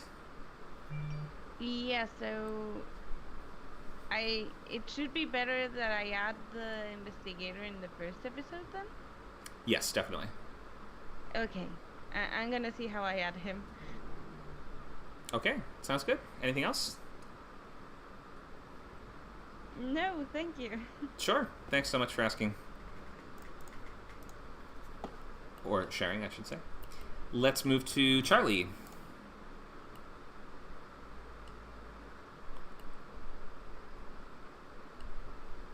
Hi, Charlie. Hello again. How are you? Doing good. We have Alterity. Is that how you say that? Yes. Okay, great. And looks like you're looking for suggestions for comps too, so if anybody has some, we'd be glad to share no those. idea. That's fine. Why don't you read what you have? Okay. For the series logline, it's 25 years after an HEMP takes out the global grid, igniting the Great War of 2000 to 2018. The world gets back on track with reindustrialization. Whoa, okay. The Go ahead. pilot logline is a working class finance crackerjack is forced to take a job tracking down a wealthy socialite when his family and illegal business are threatened. All right, thanks for that. So this is drama mystery, but does this take place in the future, or is this kind of like an alternate 2023? Exactly. It's an alternate history present day. Okay, sounds good. 25 years. HEMP, that's an electromagnetic pulse, right? I'm not sure what the H is, but It is. It's a high altitude electric magnetic impulse. So. okay. I just because I think a lot of people are more familiar with EMP from all the movies and video games that we've played before, I might consider just being a little reductive and just calling it an EMP, just so there's not that question right off the bat of, wait, what do you mean exactly? So just simplify a little bit. Okay. 25 years after EMPs took out most of the global grid, igniting the Great War of 2000 to 2018, the world gets back on track with reindustrialization. It's a cool world, but the series logline is way too big in scope. The world gets back on track. It's not a cast of characters, and it's not a specific setting. Where is this set in the world? So my initial concept is that for each series, you meet almost like a new cast of characters. Like the first season's going to focus on a particular character in their story, and then the next season you could just shift your focus to somewhere else in the world. Like it's people dealing with the present day under this new condition.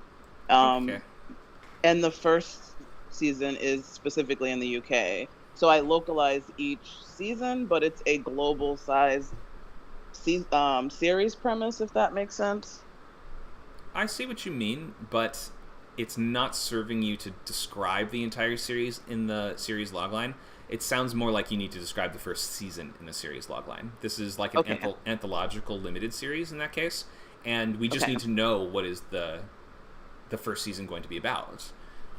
So yeah, forget the whole scope of the bigger show. It's a cool world. I think that's nice, but just you may not have room to fully communicate the grand vision for what would be year 2 or year 5 of the show. Let's focus on the first season. So rethink the series logline along those lines. And the pilot logline is a working class finance crackerjack. What is that? A crackerjack is someone who has like marked ability or really excellent in something. So he's really good with numbers. He's like a financial whiz kid. Define working class. A socioeconomic group consisting of people who are employed in manual or industrial work. That doesn't sound like that's what your character is doing. He is. So the whole premise of the show with having the alternative history setup is this juxtaposition of a world where essentially after reindustrialization, like due to the war, there are polarized have and have nots, and he's in the working class category. So the financial aspect, he's really good with numbers, but he's essentially barred from entry into the world of finance because that's for rich people. So he has the ability, he just doesn't have the social mobility to do that field. So he's like he's working class because he's a bartender when we start the story. Like he's barred from the entry of entering the financial realm and making money. In that case, then you would say he's like a bartender with a head for numbers then, right? Okay. If you describe him as a financial whiz or whatever, it sounds like that's already his job. When in reality, you're saying he does it illegally. He does it illegally. He has an illegal side business where he is doing that. He just can't do it legally in this world because of the polarization of classes, like the stratification that happens after the war. Working class people are basically priced out of living a certain lifestyle. Oh, well, that's not too different from today. I guess that's your point. Not too much, yeah, and not too much. It'll just be a lot more stark, even visually, the way that I see it, yeah. But yeah, I get what you're saying. So let's do a couple things in the logline. First of all, if you're going to do cause and effect, don't give us the effect and then the cause. So when his family and illegal business are threatened should be the first thing. Okay. That's the cause. And the effect is the bartender who runs the side financial business, or however you want to phrase it, I'm just going to put that in italics so you can rephrase that on your own, is forced to take a job. So why don't we just say he must track down a wealthy socialite and what? What's the problem? What's the conflict?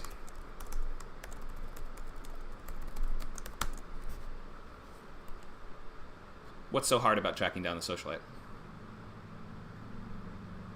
Beyond him not wanting to, he...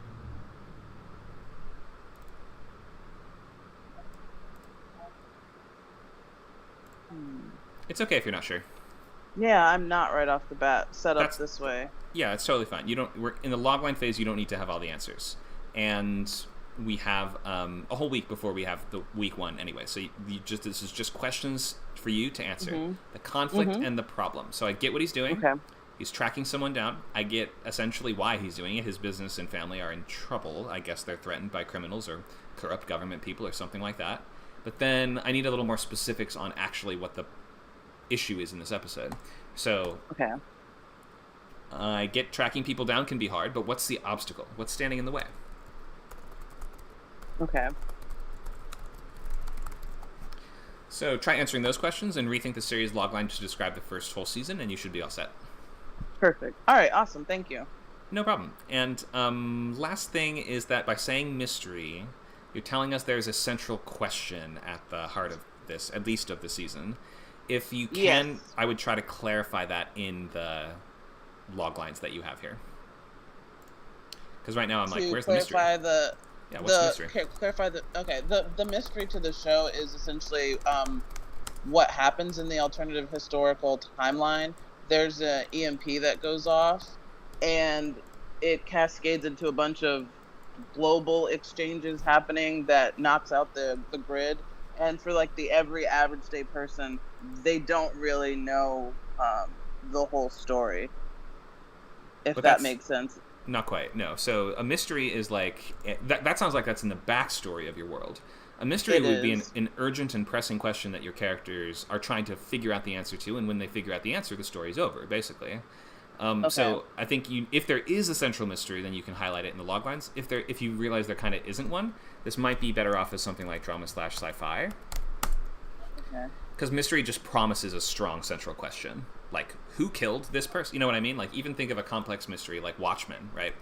Watchmen is a very big ensemble story with a lot going on, but it's framed around who killed the comedian, right? It's like as simple as that. There's a question that we can answer: who, what, when, where, or why. I guess when is not a great question to ask for the most part. It's usually going to be more like who, why, or what. So look for a question like that. Or if it turns out that there isn't really a mystery that you want to focus on as much, then you might just want to change around how you present the genres. Okay. Any questions? No, very helpful. Thank you very much. Awesome. Thank you, Charlie. Let me pause and see if there's any questions in the chat that I have not gotten to before I move to the next one. I see a question from Emily. Advice for writing romance or romantic loglines? You have identified one of my biggest weak points because I don't really watch, write, or read romance stuff. But I can tell you that a lot of the time they're going to be two-handers, meaning there's two equally important characters. If not, then there's going to be one character that is sort of... Well, I don't know. On TV, though, is that different? I'm not the best person to ask. I think that in TV romance, they're more likely going to be two-handers, yeah. So it's something like You're the Worst on FX. We follow a relationship. We're not following one person trying to win the other person over. So don't think of it as much like you would a movie. I think romance on TV is more about long-lasting relationships and the various problems that come up in trying to make those work, or people, breaking up, getting back together, etc. It's not really like a movie would be more about, the girl wants to win over the drummer guy, so she enters the battle of the bands with the hope of impressing him and sort of, quote, winning him over, right? But TV shows are going to be a little bit more nuanced and complicated than that, and it's going to be a little bit more like, when two dysfunctional people, one from the big city and one from the small town, enter a relationship, they realize they're now going to have to live on the same farm together and must deal with these challenges and problems. So it's more like you're going to describe the types of problems that are going to be plaguing the relationship and the ways that your characters overcome those or attempt to resolve that or just bounce off each other in interesting ways. Ask someone else, though, because that is my biggest weak point, unfortunately. Okay, so, or maybe romance TV might be more like about bigger groups for the most part. Like even something like Friends or Coupling, the UK show that's kind of like UK Friends. It's sort of, or How I Met Your Mother is kind of a romance show too, right? So I would think of it more like about an ensemble, if it's going to be like that kind of romance, an ensemble, all of which are kind of dating each other. Yeah, that might be a better way to think of a lot of them. I guess it depends on the nuances of your specific story, and I just don't really watch enough of this to be able to tell you very well. Okay, let's keep going. We'll get as many as we can in terms of log lines. I see one for the Divine Sisters. For some reason, I'm seeing your name as abbreviated, just A ... Hello. Hi. Can you tell us what name we can call you? Archer is fine. Archer. Okay, got it. Thank you. I don't know why I still can't see some names on Discord. Okay, why don't you read out what you have for us here? We have full hour action adventure show. Yep. Go ahead. Let me scroll up a little bit. Give me a second. Series logline: when her angel sister crashes her wedding, a demon must venture with her across the United States to fight the 7 deadly sins in an effort to rescue their kidnapped father before the war to end all wars begin. The pilot logline is: after a demon encounters a sardonic magician, they spend more time with one another and marry despite her being of demonic blood. All right, thank you for this. So, this is action adventure I would probably put fantasy in there as well. Maybe just pick one or the other. Yeah. Fantasy adventure, something like that. Mm-hmm. All right, when her angel sister crashes her wedding, a demon must venture with her across the U.S. to fight the 7 deadly sins in an effort to rescue their kidnapped father before the war to end all wars. You don't need to say it begins. So it sounds like you may have kind of misidentified the cause and effect here. The first thing, I think what you want to start with is when their father's kidnapped. Right? All right. Mm-hmm. So when their father's kidnapped, I guess you're saying the angel is your sort of central protagonist. Oh, no, sorry. The demon is your central protagonist. Is that right? Correct. Mm-hmm. Okay. So when her father is kidnapped, a demon must join with her angelic sister to do blank and blank. So start with that. Start with start with the problem. Start with cause. Mm-hmm. Kidnapped father. A XXX demon must, join her angel sister on a road trip to do X before X. Okay, and so my guess is that the father is part of a ritual or something like that, so they can only start this apocalyptic war with him or using him somehow. Is that right? What it is that the father in question is Gabriel, the left hand of God. And since the angels have discovered that one of their higher-ups, for literally the second most higher up, is missing, they believe that it's hell that's behind it, and they're about to go to war. And if they rescue their father, the war won't happen? Why? Because he will be the one bringing things back down. He will be the one to essentially calm things back over. Oh. Okay, so he will find a way to make What's peace. revealed... Yeah. Mm-hmm. Sorry. You're fine. So despite the fact that they kidnapped him in the first place, if he escapes, that they will then accept a peace deal brokered by the guy that just was rescued from captivity? See, the 7 deadly sins in this case are more acting rogue. They are separated from the demons down below. As a matter of fact, in what I have planned for the second episode, is that they're going to go, the demon and angel in question are going to go down below to see if they can get any more intel. And they find out that hell is being overloaded with the new souls that heaven is not accepting anymore. Okay. Heaven's on full lockdown. So maybe try something like when their father is kidnapped by the 7 deadly sins, if that's the case. You're saying that they don't represent hell in that case? In this case, they do not. They don't. Okay, so it's a separate faction. Go ahead. Yep. Or maybe you'll even want to say is kidnapped by rogue demons or something like that. Yes. And then an X-demon must join her angel sister on a trip to do X and X before X. Okay. That makes more sense now that you've clarified that there are 3 factions here, not just 2. Mm-hmm. All right, Pilot. After a demon encounters a sardonic magician, they spend more time with one another and marry despite her being of demonic blood. This sounds like a completely different show from the series logline. Mm-hmm. Is this the same demon that you mentioned before? It is the very same demon, yes. Okay. So she encountered... This sounds like the backstory of her wedding. It's the pilot is supposed to lead up to the wedding. The ending of the pilot is when the angel sister crashes it. Okay, so huge tells mistake. her, Don't do that. So the series logline should be something that comes up, like the pilot is the first step of the series logline that you've told us. So it's like you need to capitalize on it and take advantage of the elements that you've given us in the series logline in the pilot. Don't make the last event of your pilot the series engaging and kicking into gear. That would be like, so this happens so often in, well, I see a lot of this, I guess I should say. Imagine like Breaking Bad, most famous show ever made or whatever, right? If a lot of attempts at writing that would be something like Walt and Jesse meet at the end of the pilot, right? But that's not how it works at all. We have them meet before the halfway mark, and they're already making meth together by the premise scenes of the show throughout the whole middle of the show. So the series logline and pilot logline need to be tied together. The pilot is just the first chapter of the series that you've explained to us. It's not like a prologue. Mm-hmm. Make sense? Yeah. Okay, so I would start your story later.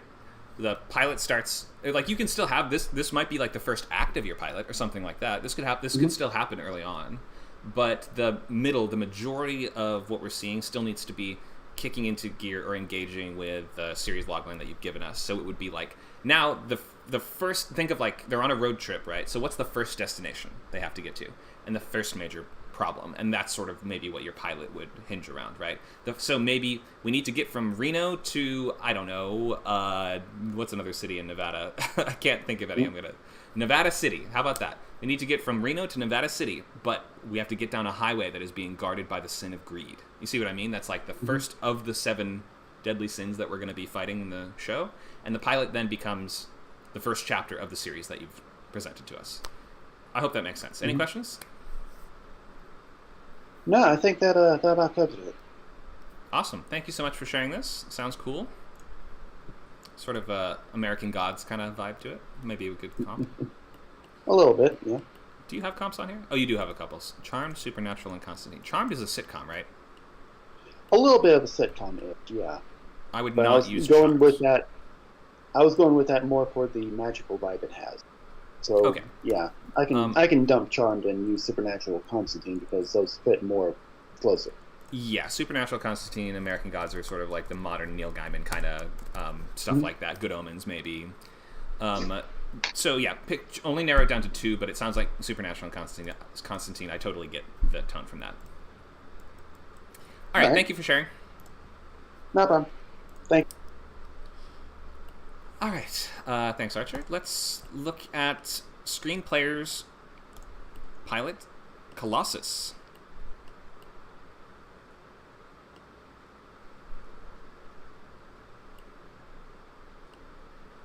While we're waiting for Screenplayer to join the stage, I see a question in the chat. Are these loglines mainly ones you'll be using for your 6-week pilot or 6-week TV plot? Yes, this is in preparation for the upcoming boot camp. Week 1 is next week. So folks are getting some early work done, some early feedback on their loglines. It doesn't have to be perfect yet. It can be an early stage of it, and just do as much as you can.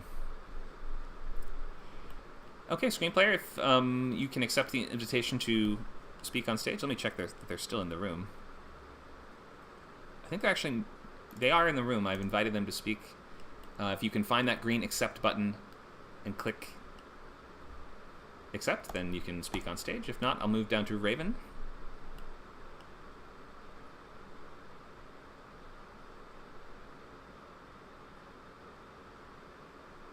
Okay, we'll start with Raven. Alrighty. Hello. So, Scraps, we have a dark fantasy comedy, half-hour pilots. Why don't you start us off by reading it out? Okay, let me scroll back to where it was. Okay.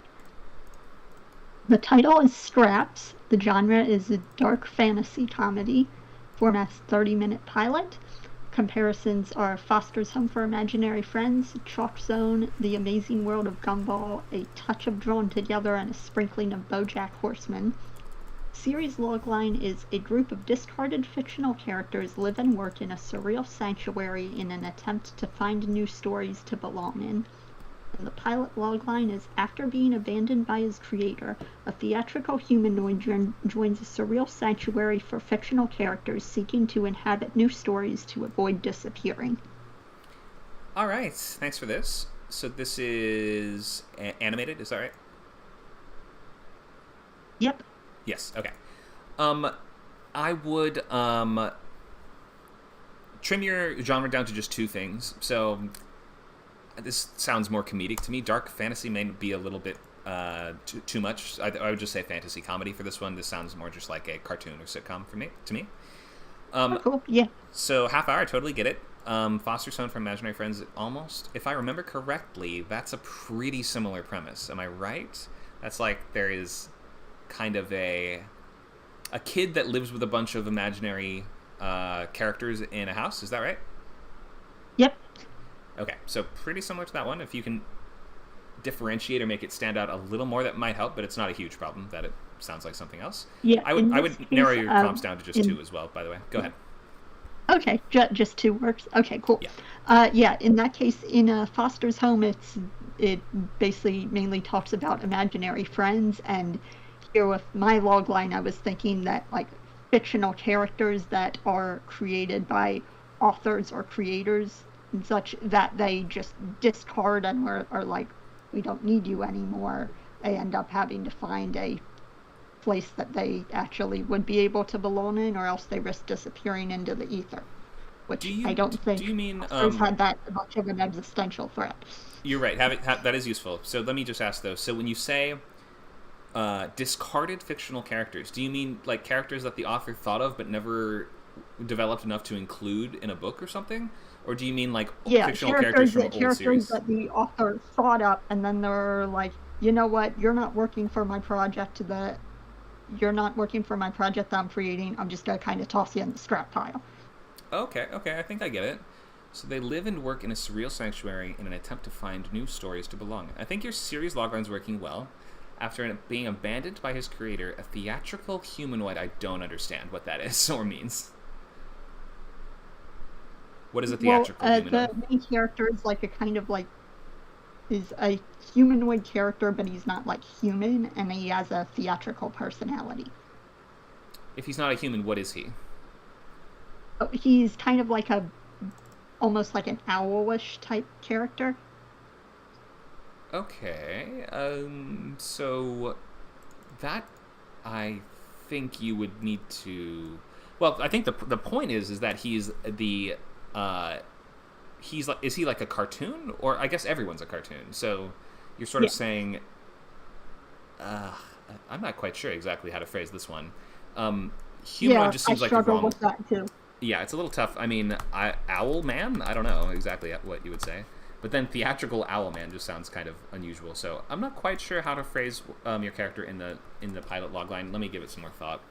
Joins a surreal sanctuary. Okay, we get that for fictional characters seeking to inhabit new stories to avoid disappearing. So this is working okay, but it's essentially just restating the pilot or restating the series logline. So I would just find that first challenge. What's the first obstacle that they have to actually overcome?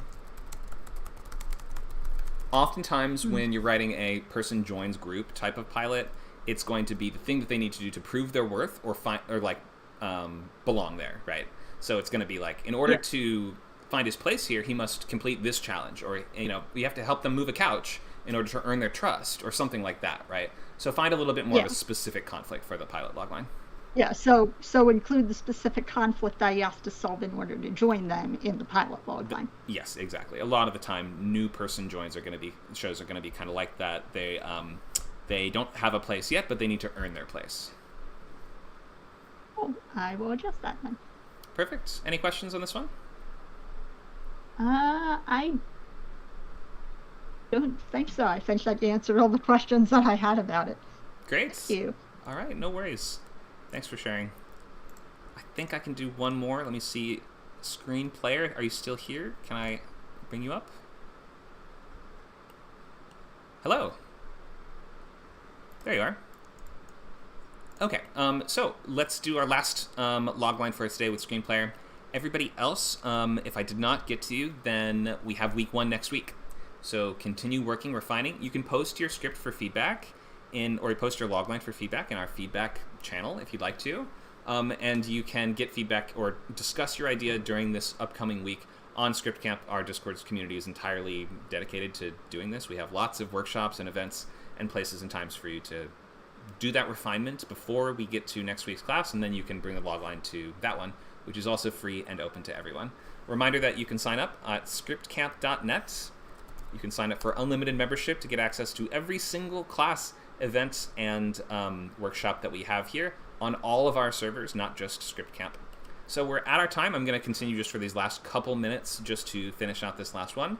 But you can feel free to stay and watch this last feedback if you want to.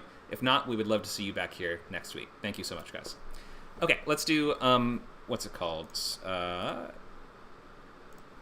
I just had it. This is Colossus. Can you read what you have for us? Yes.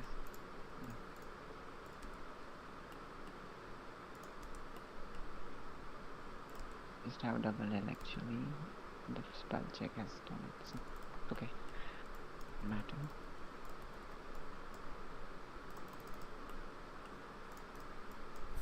All right, whenever you're ready. Okay, so series logline is when a decade-long peace pact is broken and world is plunged into war raised by an atrocious king, a brave young prince and princess must sacrifice their newfound love to protect their kingdom and families from times of turmoil. Okay, and looks like you have 2 different ideas for pilot loglines, is that right? Yes. I have 2 different because they are different point of views and there is no way I can connect them. But down the line they will get connected, so I will just read out both. Go ahead. So the first idea is a responsible single father striving for a peaceful world for his children must get into political power to negate the threat of war caused by an atrocious king before it manifests into reality. And the second one is a self-doubting, impulsive prince must realize his worth on the day of reckoning when he will be faced his menacing arch-rival for the ultimate glory of his life. All right, thank you for that. So there's lots to get into here. Let's look at some of the basics. So Colossus, fantasy drama, 1 hour. Comps are Game of Thrones and Last Kingdom. When a decade-long peace pact is broken and the world is plunged into war by an atrocious king, or we could just say, well, never mind. A brave young prince and princess must sacrifice their newfound love to protect their kingdom and families. What does it mean to sacrifice their newfound love?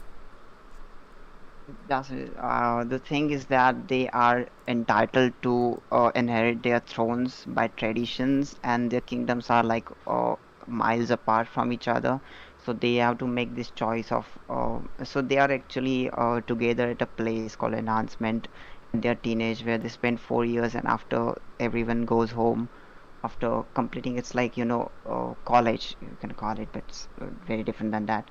And then they are fallen in love there, but since they have to have duties to their kingdoms and they are obliged to inherit their thrones, they can't continue the love. They have to choose between love and duty. But that sounds like the subtext. Go ahead. The thing is that it will be an easier choice if their kingdoms are intact, but when they will go back to their kingdoms, they will be threatened by the war raised by this atrocious king. That is when they came to this place, they were unknown of this world, whatever happening is outside, and when they will return, their kingdoms are totally plunged into war and facing adversities, which wasn't the case when they left them. So I'm still not quite understanding. So they have to sacrifice their love. That's saying they have to not be married, right? So that's telling us what they're not doing. But what are they doing? How do they address the problem? How are they going about protecting their kingdoms and families? Are they raising armies and stuff? They do have armies, and they, actually the hero's or prince's kingdom is already taken by the king, and he has to free it from him, and the princess's kingdom is not yet taken. It's more powerful, so it can, all the they eventually they're gonna need to join forces down the line. Down the line, but not in And the pilot. maybe they found not in the pilot, not even in the series, maybe. Oh, they never join forces. Okay, so it sounds like you're still They, going at.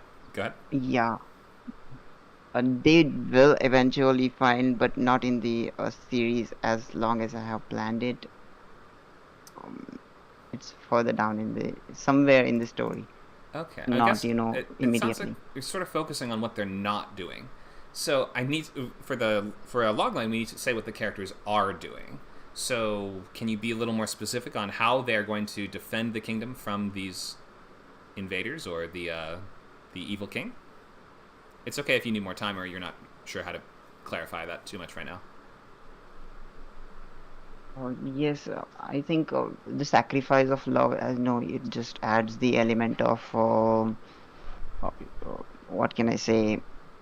It will be easy for them to go and protect their kingdoms, but they have to face this internal conflict and choice they are making for the duties of their duties they have to their kingdoms. So should I just not include it in the log line? Maybe. Wait, did you just say it'll be easy for them to defend their kingdoms from the evil antagonist? No, Oh, no. it won't be easy. But I think this is an external sort of conflict because the love they have for each other, they are ignoring it totally for the sake of their kingdoms. So that is one thing, and the way they are going to fight this king is by eventually it's going to lead to a war, but there is a lot of build up to the war, and they will have to organize, they will have to get the other kingdoms to their sides and fight against this Okay, so build one alliances rope. and prepare a defense of their kingdom, something like that. Build alliances, yeah, sounds good. Okay, so that's I can understand that. That sounds active and interesting, and I get what the show would sort of be. So when an evil king breaks a pact and threatens the world with war, a prince and princess must create new alliances and prepare to defend their kingdom from the upcoming onslaught. Is that right? Yeah, this is what they will physically be doing, but they will also be sacrificing their love. So I just Okay, but that's should all. I just That's include internal. it or not? I would not. No, don't include it. No, that's just internal stuff. Focus on the external threats and problems. So when an evil king threatens the world with war, a brave young prince and princess must build alliances and defend their kingdoms from invasion. Something like that.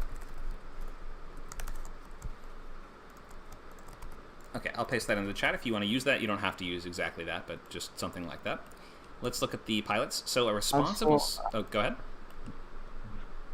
Yeah, also I know for the entire season I have just focused on the prince and princess for their point of view, but there is also another major important character which is not quite connected to the war, but it will spark the beginning of the war in a sense. But it has nothing to do. It doesn't. He that character doesn't care about the war, but it has an major arc and major action in the entire series. So should I just neglect it because it's multiple POV kind of? Don't even include it. You don't have room. Okay. Okay, pilots. A responsible single father striving for a peaceful world for his children must get into political power to negate the threat of war caused by an atrocious king before it manifests into reality. Is the single father the prince? No, it's the prince and the princess are not in directly in the conflict right away. They are, they are unaware of the conflict. So this conflict is happening at a different place, and this is another major character. The responsible single father is who is in the middle of the conflict where we will in the pilot we will give the sense of it, So what the show is going to be about. So the pilot logline needs to feel connected to the series logline. So I would not write a story that sounds like a completely different story as the two separate loglines, right? So I would pick your second one here. A self-doubting, impulsive prince must realize his worth on the day of reckoning, when he will face his menacing arch-rival for the ultimate glory of his life. I'm not actually sure I understand most of this. I think you need to make it sound like the pilot is going to be the first step in the series journey that you've presented here. So it might start with the king threatening the war, or your main character learning about that, and then we're going to sort of see the first challenge, or the first step in securing these alliances and defending their kingdom from invasion. So maybe he has to complete a diplomacy mission to a nearby kingdom to get them to join forces with their home kingdom, or something like that, right? So think a little bit smaller scale. What is the first of the many steps that will be required to defend their kingdom and defeat these invaders? But they are still they are totally unaware of this war that is being raised by this king. Until in the pilot they will not be aware of it. Is it okay to be like that? No. In that case, you need a completely different series logline. This is I've given this note a couple times to previous students that have shared their loglines. You don't want to have the pilot lead up to the series logline that you've given us. If that's the case, then it's just like a totally different show. You need to rethink either one or the other. You can't have the show start. It's like your pilot isn't a prologue. Your pilot is the first chapter. So you will either need to change the series logline to make whatever is happening here the first chapter of that larger conflict, or you need to think of the pilot as the first obstacle along the way of addressing the problem that you've outlined in the series logline. So you probably don't want to have your characters not even find out about the main thrust of the conflict in the first episode at all. That seems like a pretty big misstep.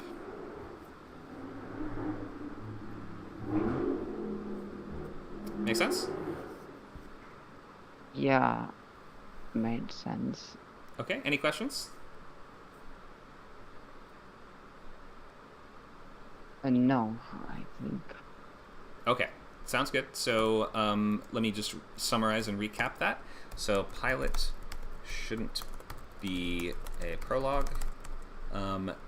This is the first chapter or step in accomplishing the larger goal outlined or as written in series logline.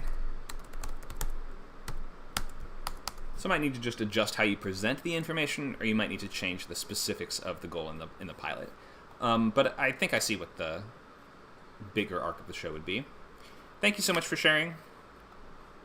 Hope that's helpful. Yeah, thank you for... Mm-hmm. Yeah, and next week, if you want to bring it back with a revised version, then I'm glad to look at it again. Yeah. Thanks, Screenplayer. Okay, we are at the end of our class today. We're over time at this point. Thank you so much for coming. This was a big group and a lot of really great questions, and it's hard to share loglines and early stages of work and things like this. So we really appreciate you guys bringing this all out and having so much great stuff for us. Next week, we'd love to see you back. I will prioritize people who haven't shared loglines yet, but if you bring a revised version, and if we have time, I'm glad to look at those and get to them. We also have Lab on Saturdays. Lab is every Saturday from 4 to 6 p.m. So if you're a member, you can come by and get as much unlimited feedback as you want. And then in the feedback channel, which is a text channel in the Discord, then you can post it anytime and have the community weigh in and give you additional help, resources, or ideas. Thank you guys so much for coming. We hope to see you soon, maybe next week for more TV classes. But if not, then at your next script camp class or event. I will leave you today with just the schedule of the upcoming boot camps.